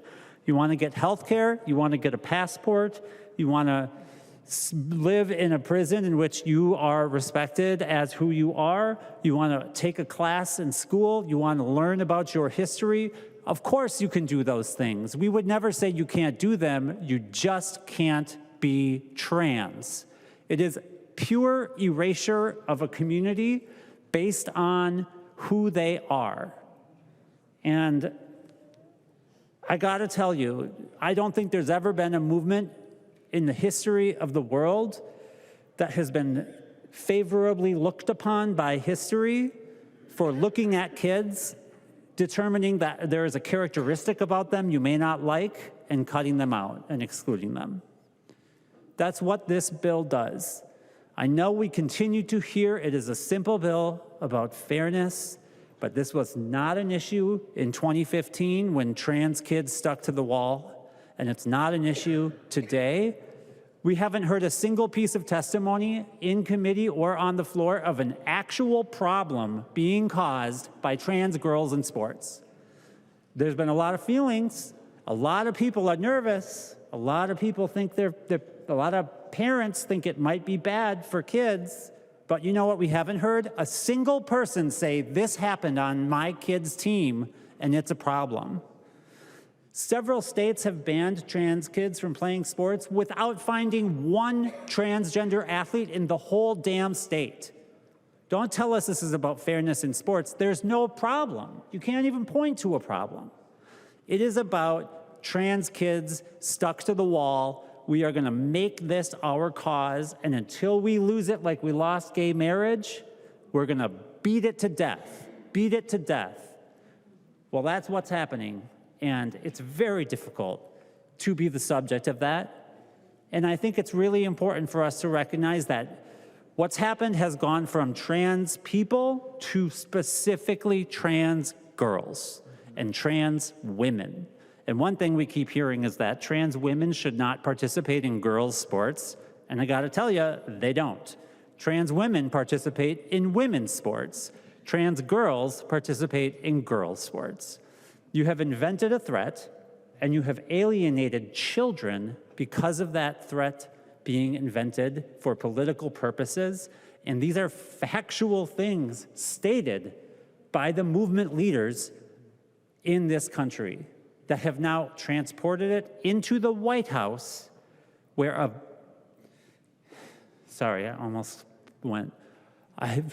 really bad man who has been held criminally liable for some really bad acts towards women is now using his power and his billionaire friend's power to target children.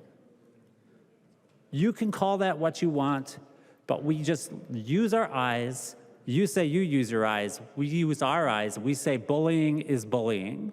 And there's nothing left to say about it. Please vote against this. Please stop doing this.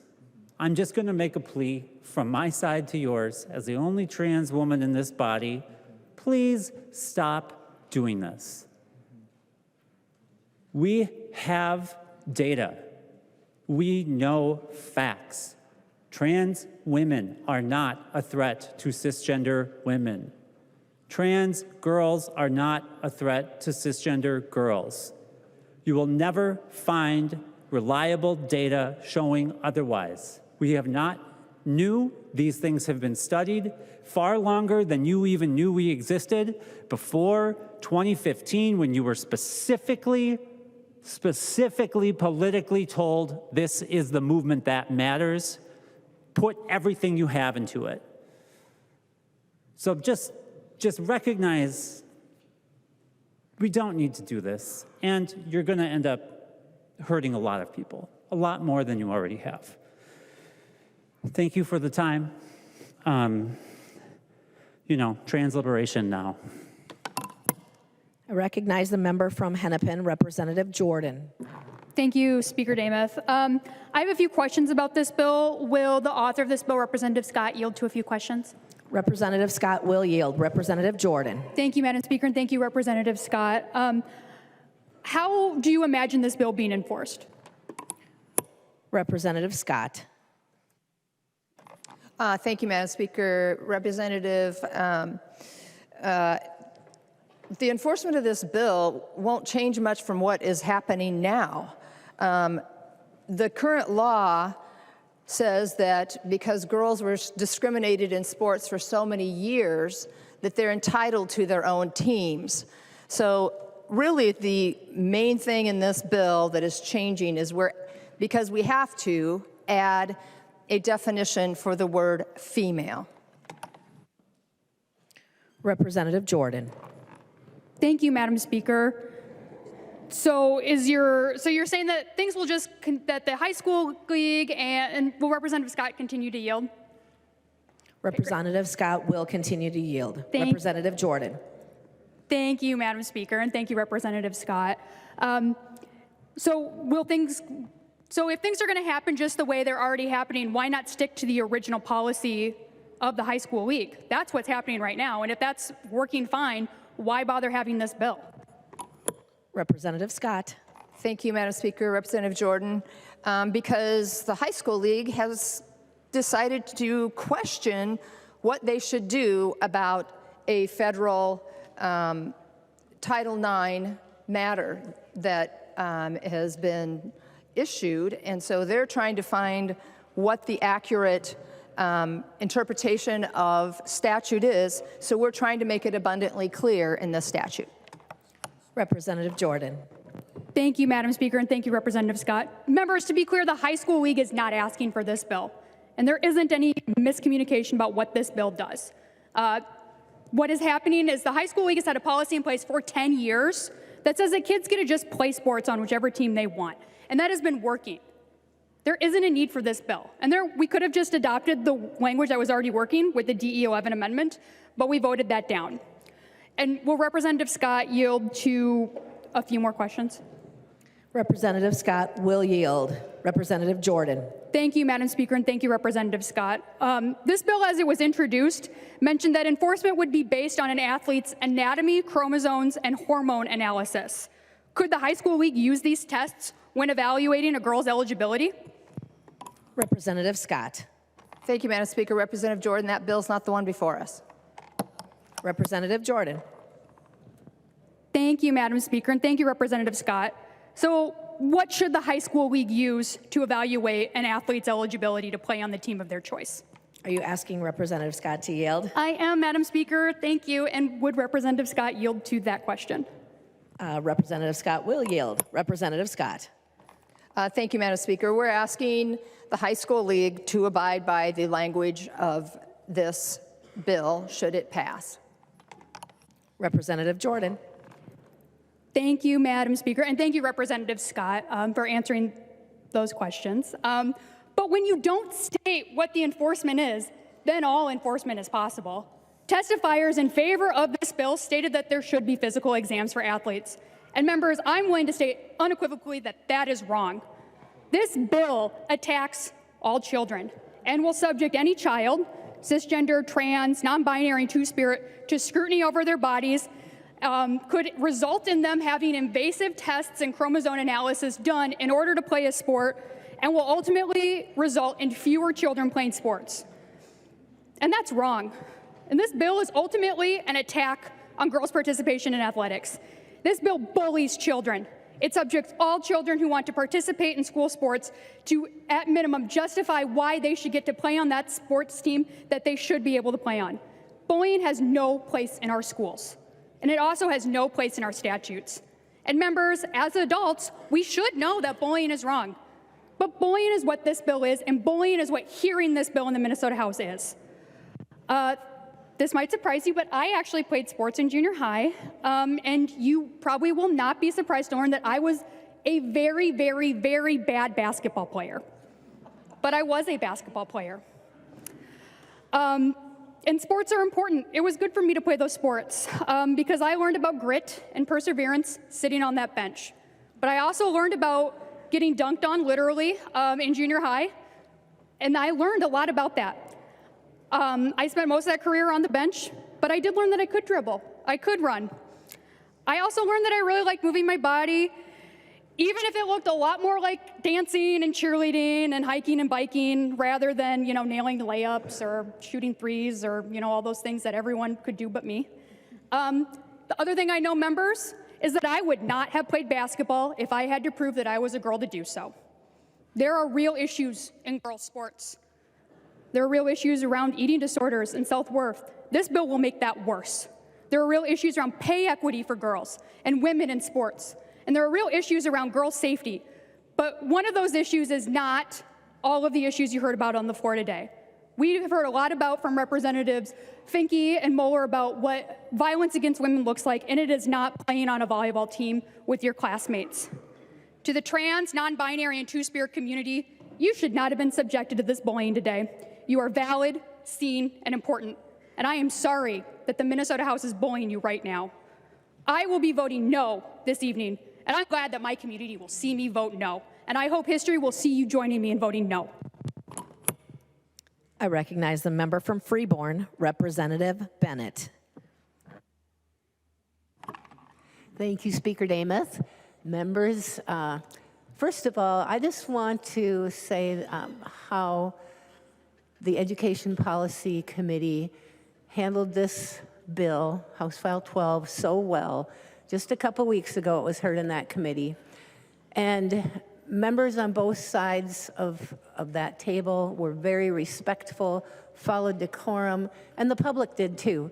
And I think all of us really appreciated that. It was awesome. It went long. There was a lot of passion on both sides, but it was very respectful. So I want to thank members on that committee and the public as well who was involved, because I think it went very well and respectfully handled. So one thing that I shared during that time, I would like to share on the floor here. And first of all, I'll say, members, that this bill, House File 12, is about fairness, safety, and preserving girls' sports in Minnesota. That's the simple fact of the bill. And thank you, Representative Scott, for carrying this. This bill has personal meaning to me. So this will age me a bit, but when I was in 9th grade, that's when the Title IX legislation passed and was signed into law. It took a few years to take effect. And when I was a senior in high school, my high school had its very first girls basketball team. And I got to become a member of that team. And it was amazing. I was pretty shy and withdrawn at that time, and it did a lot of good for me. My generation of girls and women and the generations before fought hard for Title IX to have our own female sports. You can imagine how terrible, and I'll say it was when I was in 12th grade, we girls played basketball because we didn't grow up with it, and it wasn't something that we were very good at, but we loved it. Had there been any males on that team, they would have destroyed us because we just didn't have the experience. So I want to see what was fought for maintained with Title IX. And I think the generations now, and we heard some of those young girls in our committee hearing, for carrying on this fight for women and girls. Because our bodies are different than male bodies, and we need our own sports. So I just want to say from my heart that I'm thankful that Title IX passed. I want to see it continued, because we need to preserve girls' sports in Minnesota, and we need fairness and safety for all of those girls. Thank you, members. I recognize the member from Anoka, Representative Niska. Thank you, Madam Speaker. I request to call the House. Call of the House has been requested. Do I see 10 hands? There will be a call of the House. The clerk will take the roll.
The clerk will call the names of the members who are participating remotely. Hussein. Here you go. Here you go. Hussein present. Hussein, present. Momani Hiltsley.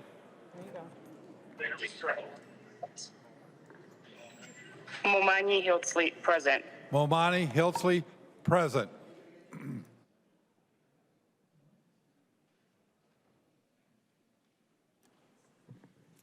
The clerk will close the roll.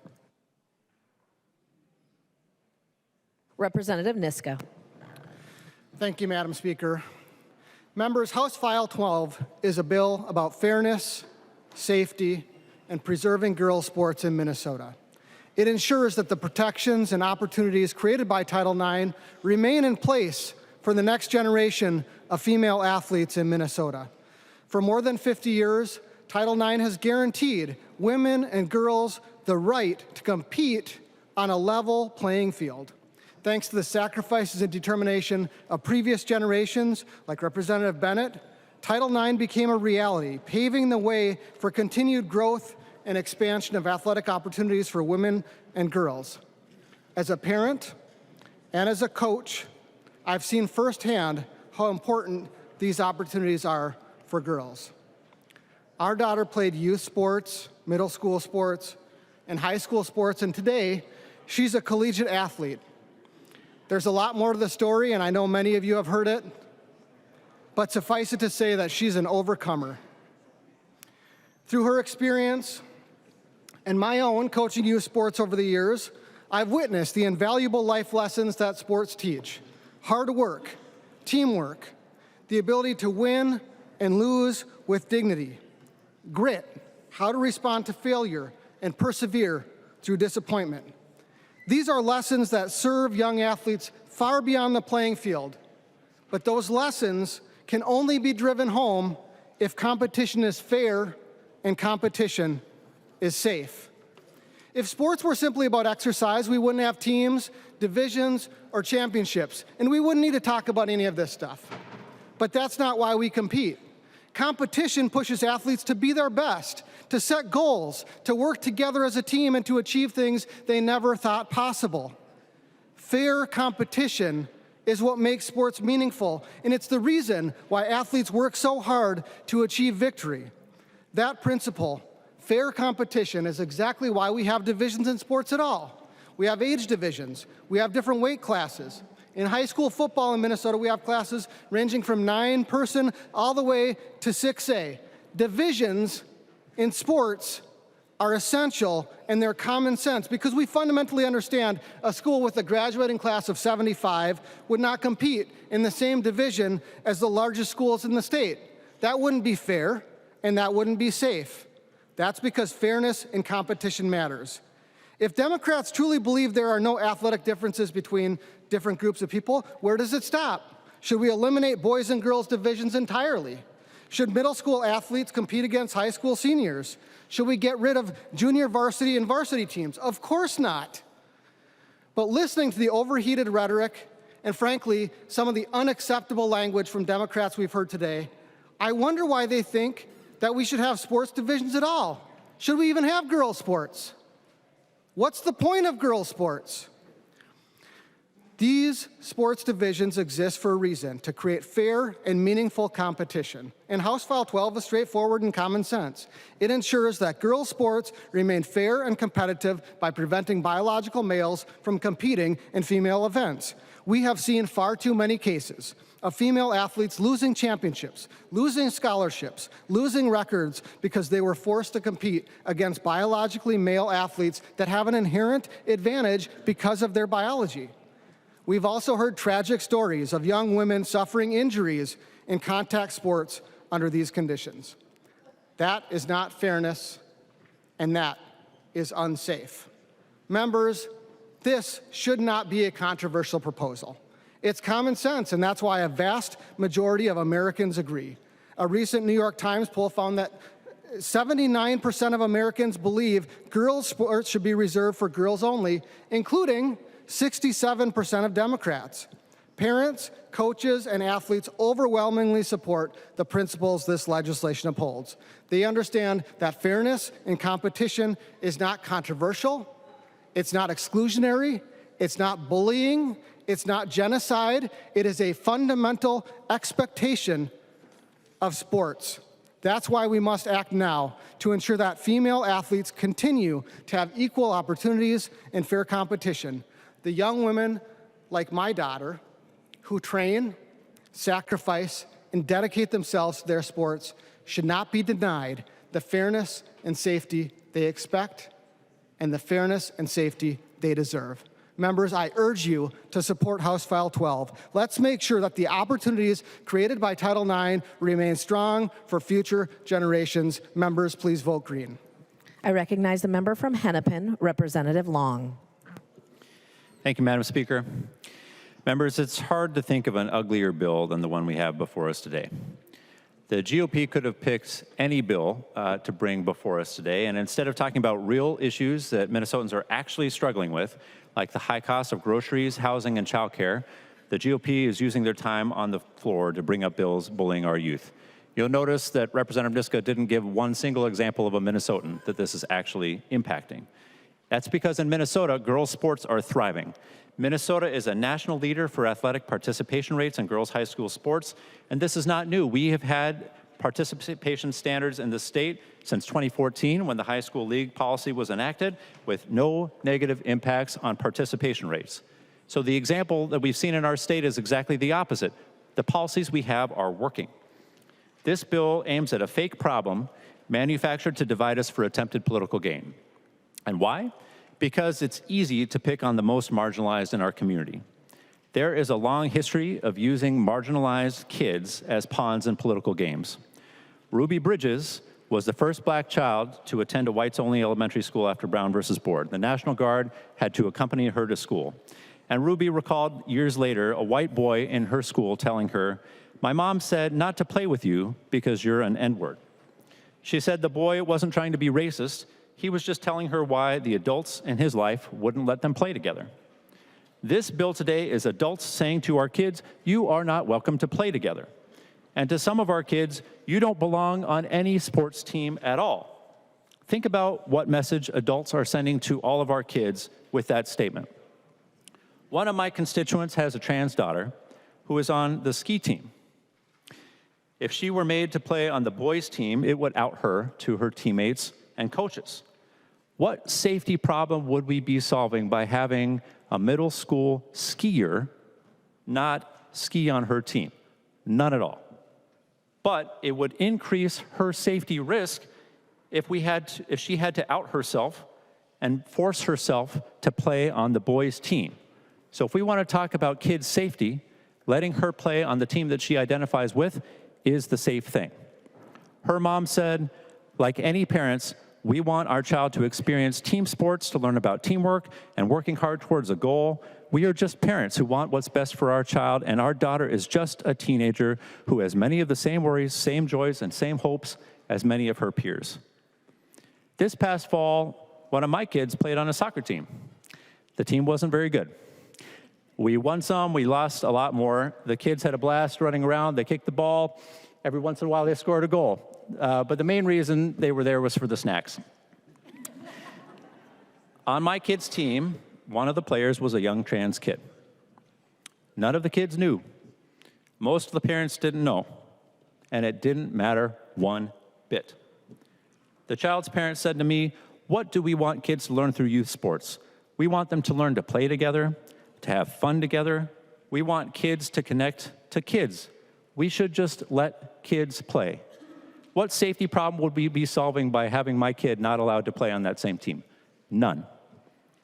What would have happened under this law if one of the parents on my team had accused the kid of not being the right gender to play? They would be subject to a test of some kind. They would be outed in front of their friends and peers, maybe against their will, maybe leading to them being bullied. What good would it do for an elementary school soccer team to say that kids can't play sports together? Who is that making safer? This bill is not only cruel, it's harmful. It would lead not to just kids bullying other kids, but adults bullying them too, calling them out in front of their friends. It would put requirements on all girls to prove that they can play on a team. I note that Representative Scott dodged all the questions she was asked on enforcement. And the bill itself pulled back some of the language on enforcement to make it intentionally vague, but it requires that it be enforced. So how would it be? Would it be through invasive medical exams, through forced medical testing, through pelvic exams? The high school league is legally obligated to enforce the bill around requirements related to fertility. That is the requirement of this bill. And however it's enforced, it would apply to every single girl that wants to play on a school sports team down to 5-year-olds. It seems to me that many of my colleagues across the aisle simply don't want trans or non-binary kids to exist. But guess what? They do. As my constituent parent told me, trans kids aren't scary. They're just kids. And it's so joyful to know and love them. With the daily attacks at the federal level and now here at the state today, it's a scary time to be a trans kid or a family with a trans kid. So to any trans or non-binary kids or families listening, know that you are seen, you are cared for, and you are loved, and we won't let Minnesota be the home of bigotry or bullying directed at our youth. This bill would move us back decades of state civil rights law. It waives all contrary laws because otherwise it would be in clear violation of the fundamental protections of the Minnesota Human Rights Act. We see House File 12 for what it really is, an ugly attempt to divide us that does nothing to address the real challenges Minnesotans are facing. Votes against human and civil rights never wear well over time. So I ask my colleagues across the aisle, think about how you want to be remembered as you're casting your vote today. Members, vote no. I recognize the author of the bill, Representative Scott. Thank you, Madam Speaker. Members, this bill really is not complicated. The enforcement mechanisms that are in place today are going to be the same enforcement mechanisms under this law. It's a red herring to say otherwise.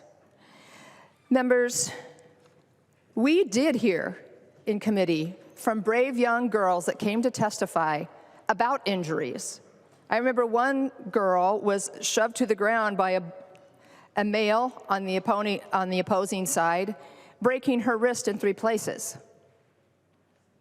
Don't say that it's not happening. And if it isn't happening on a broad scale here in Minnesota, we just need to look across the country and the world. I mean, the UN report that Representative Rarick referred to, it's not like the UN is a bastion of conservatism or right-wing Christian stuff, right? The UN found very interesting findings in that report. But members, I want us to really focus on what this bill does and how we got here in our history. This legislation, and this is the enacting clause in 121A, the statute that's being amended with this bill. And this is how it says in the purpose statement. The legislature recognizes certain past inequities in access to athletic programs and in various degrees of athletic opportunity previously afforded members of each sex, race, and ethnicity. The purpose of this section is to provide an equal opportunity for members of each sex and members of all races and ethnicities to participate in athletic programs. Throughout this statute, there's language that speaks to past limitations and discrimination based on one's sex. This chapter acknowledges that for decades, males had great privilege in athletics and opportunities and programs while girls were sidelined. This chapter is Minnesota's Title IX chapter. 121A04 sub 3A actually reads, "It is not an unfair discriminatory practice to restrict membership on an athletic team to participants of one sex whose overall athletic opportunities have been limited." That's girls. In addition to defining female, House File 12 is in keeping with the rest of Chapter 121 and seeks to protect and preserve girls' sports teams for only girls. We cannot allow our girls to be vulnerable to losing their spot on the team, being on the podium, or to injury by a male teammate or male competitor. That is not safe, and it's not fair for our girls. It is our duty to protect female athletes in the state of Minnesota. Girls and women have had numerous awards, medals, and championships robbed from them by trans-identifying males. We heard about that from Representative Rarick's testimony. While we have been accused of disregarding the feelings of the trans athlete, but what about the feelings of the many girls who have had the podium and awards and medals and scholarships lost to biological male athletes? Are we to ignore the feelings and actual science and safety of females for a small percentage of biological males? In committee, we did hear from 4 physicians, long-practicing physicians, by the way, about the science. These are some of the things that we learned. Even from a young age, boys have a physical advantage over girls. Puberty is beginning earlier and earlier for both boys and girls. It is a biological fact that trans girls are not female. Gender identity is psychological and philosophical, it's not biological. Even if a male receives hormone treatments or sex change surgeries, biological males will always have the physiological advantage: stronger, faster, larger heart, more lung capacity. And the injuries girls are getting from trans-identifying athletes bear this out. 3 females, here are some examples. 3 female high school players in Massachusetts were injured in the first half of a basketball game by a trans-identifying male athlete.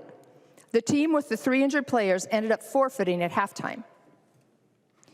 1 North Carolina volleyball player by the name of Peyton McNabb was knocked out by a trans-identifying male athlete when that athlete spiked the ball into her face. McNabb explains, "I was severely injured in a high school volleyball game by a transgender athlete on the opposing team. I suffered from a concussion and a neck injury that to this day I am still recovering from. Other injuries I still suffer from today include impaired vision, partial paralysis on my right side, constant headaches, as well as anxiety and depression." And then there was 1 female field hockey player in Massachusetts that had her teeth knocked out by a trans-identifying player. And I heard an awful lot of the word bullying on the other side of the aisle today. If those aren't examples of bullying, I don't know what is. We are preserving girls' sports that were made possible decades ago by hard-fought passage of Title IX.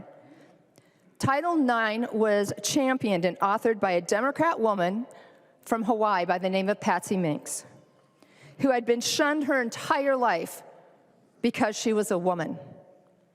From trying to get into numerous medical schools to trying to get the nomination to be the first Congresswoman, her first attempt at that, she was shunned because she was a woman.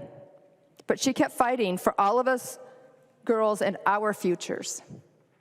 Because of her tireless efforts, I was able to play girls basketball. There's no way I could have earned a spot on the boys' team in junior high or high school, nor was it ever a thing that I even considered, because I had the option of a girls-only team. It was common sense. Title IX was a victory for women who were sidelined from sports for decades. When it passed with great opposition, the law did not tell women, now go try out for the boys or the men's team. Nope. It provided a new opportunity. It was understood that there was a physical difference between 2 sexes, and girls were to have their own teams. Minnesota's so-called Title IX Chapter 121A makes it clear in the purpose statement, which I read, that girls deserve girls-only teams. So girls-only teams are a way of making up for lost opportunity by girls, as well as making a safe and fair playing field. This is about fairness and opportunity. Everyone who can meet tryouts should be able to play sports in Minnesota. This is about bodies, allowing bodies to compete on their own level playing field, female with female, male with male. When Title IX was passed, no one could have imagined biological males forfeiting their well-established privilege and athletic accommodations to have them don the cloak of a female and use the rights established for women to muscle women off the podium and deny women their right to fair play.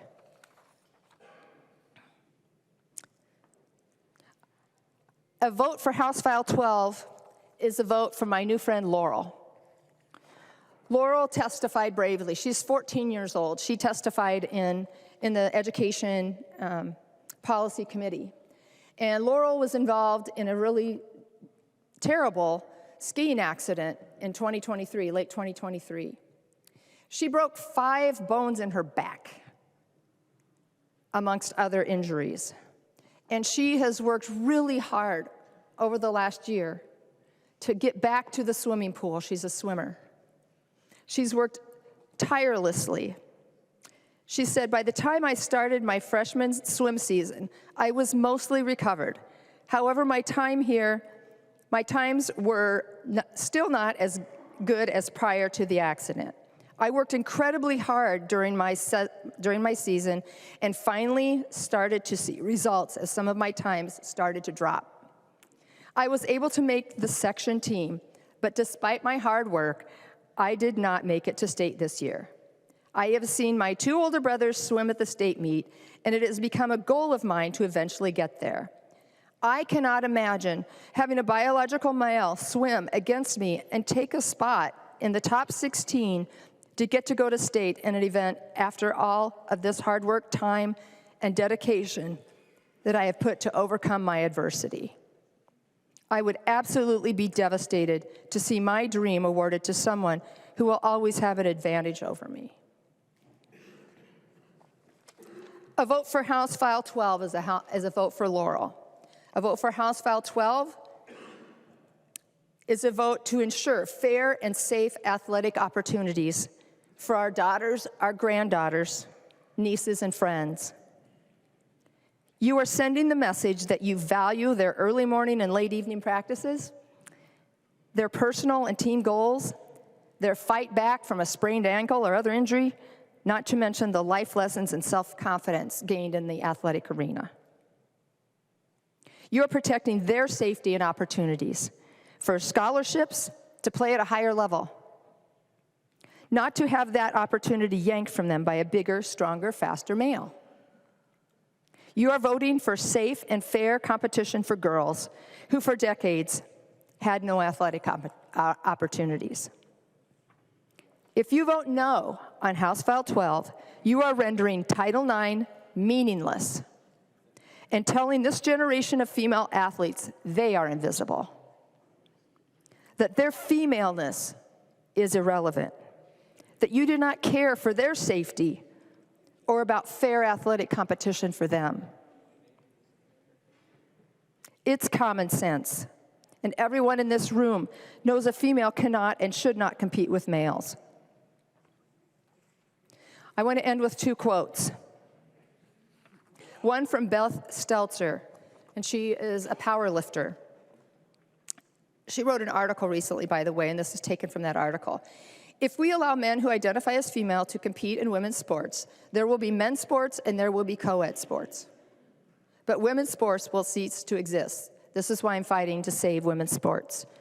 And I'll end with this final quote from Caitlyn Jenner. And I remember when Caitlyn Jenner was a decathlete. I watched Caitlyn Jenner, then Bruce Jenner, win. That was quite a moment in sports. But this is what Caitlyn Jenner says. This is a question of fairness, she said. That's why I oppose biological boys who are trans competing in girls' sports in school. It's just not fair. And we want to protect girls' sports in our schools. Members, vote for common sense. Vote to protect our girls. Vote for fairness and safety in girls' sports. Thank you. The clerk will take the roll.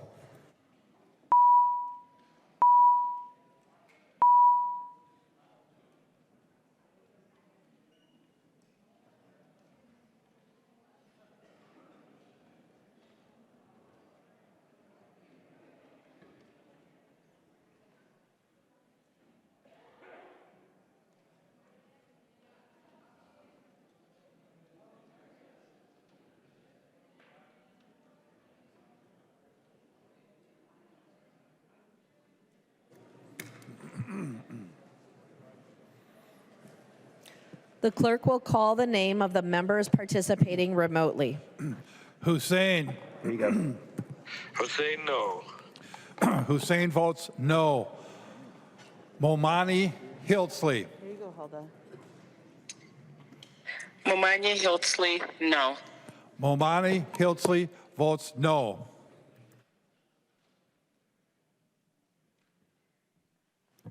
The clerk will close the roll. Madam Speaker, Niska changes from aye to nay. Representative Niska changes from aye to nay.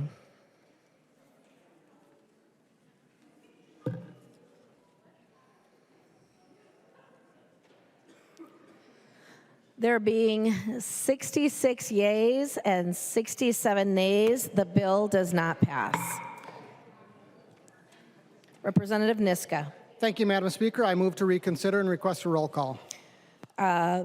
Representative Niska has moved to reconsider. A roll call has been requested. Seeing 15 hands, there will be a roll call. Any discussion?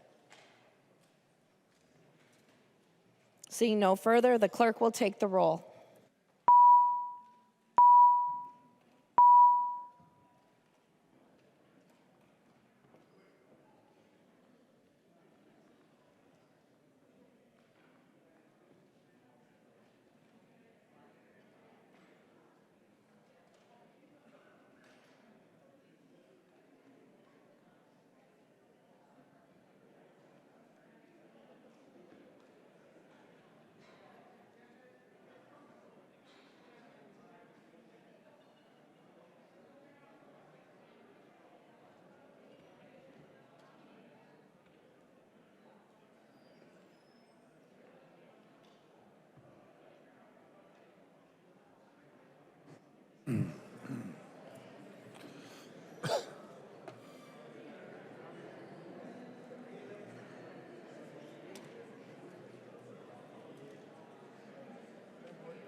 The clerk will call the names of the members participating remotely. Hussein. Hussein, no. Hussein votes no. Momani Hiltsley. Here you go, Hulda. Momani Hiltsley, no. Momani Hiltsley, no. The clerk will close the roll.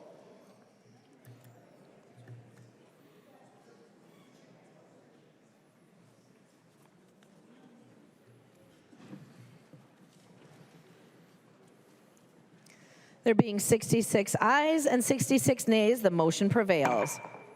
Representative Niska. Thank you, Madam Speaker. I move that the call of the House be lifted. Madam Speaker. Representative Niska moves that the call of the House be lifted. All those in favor, aye. Those opposed, nay. Motion prevails. Madam Speaker, Representative point of Long. parliamentary inquiry. State your point of parliamentary inquiry. On the vote before the lifting of the call of the House, you'd announced it as a tie. I just wanted to clarify.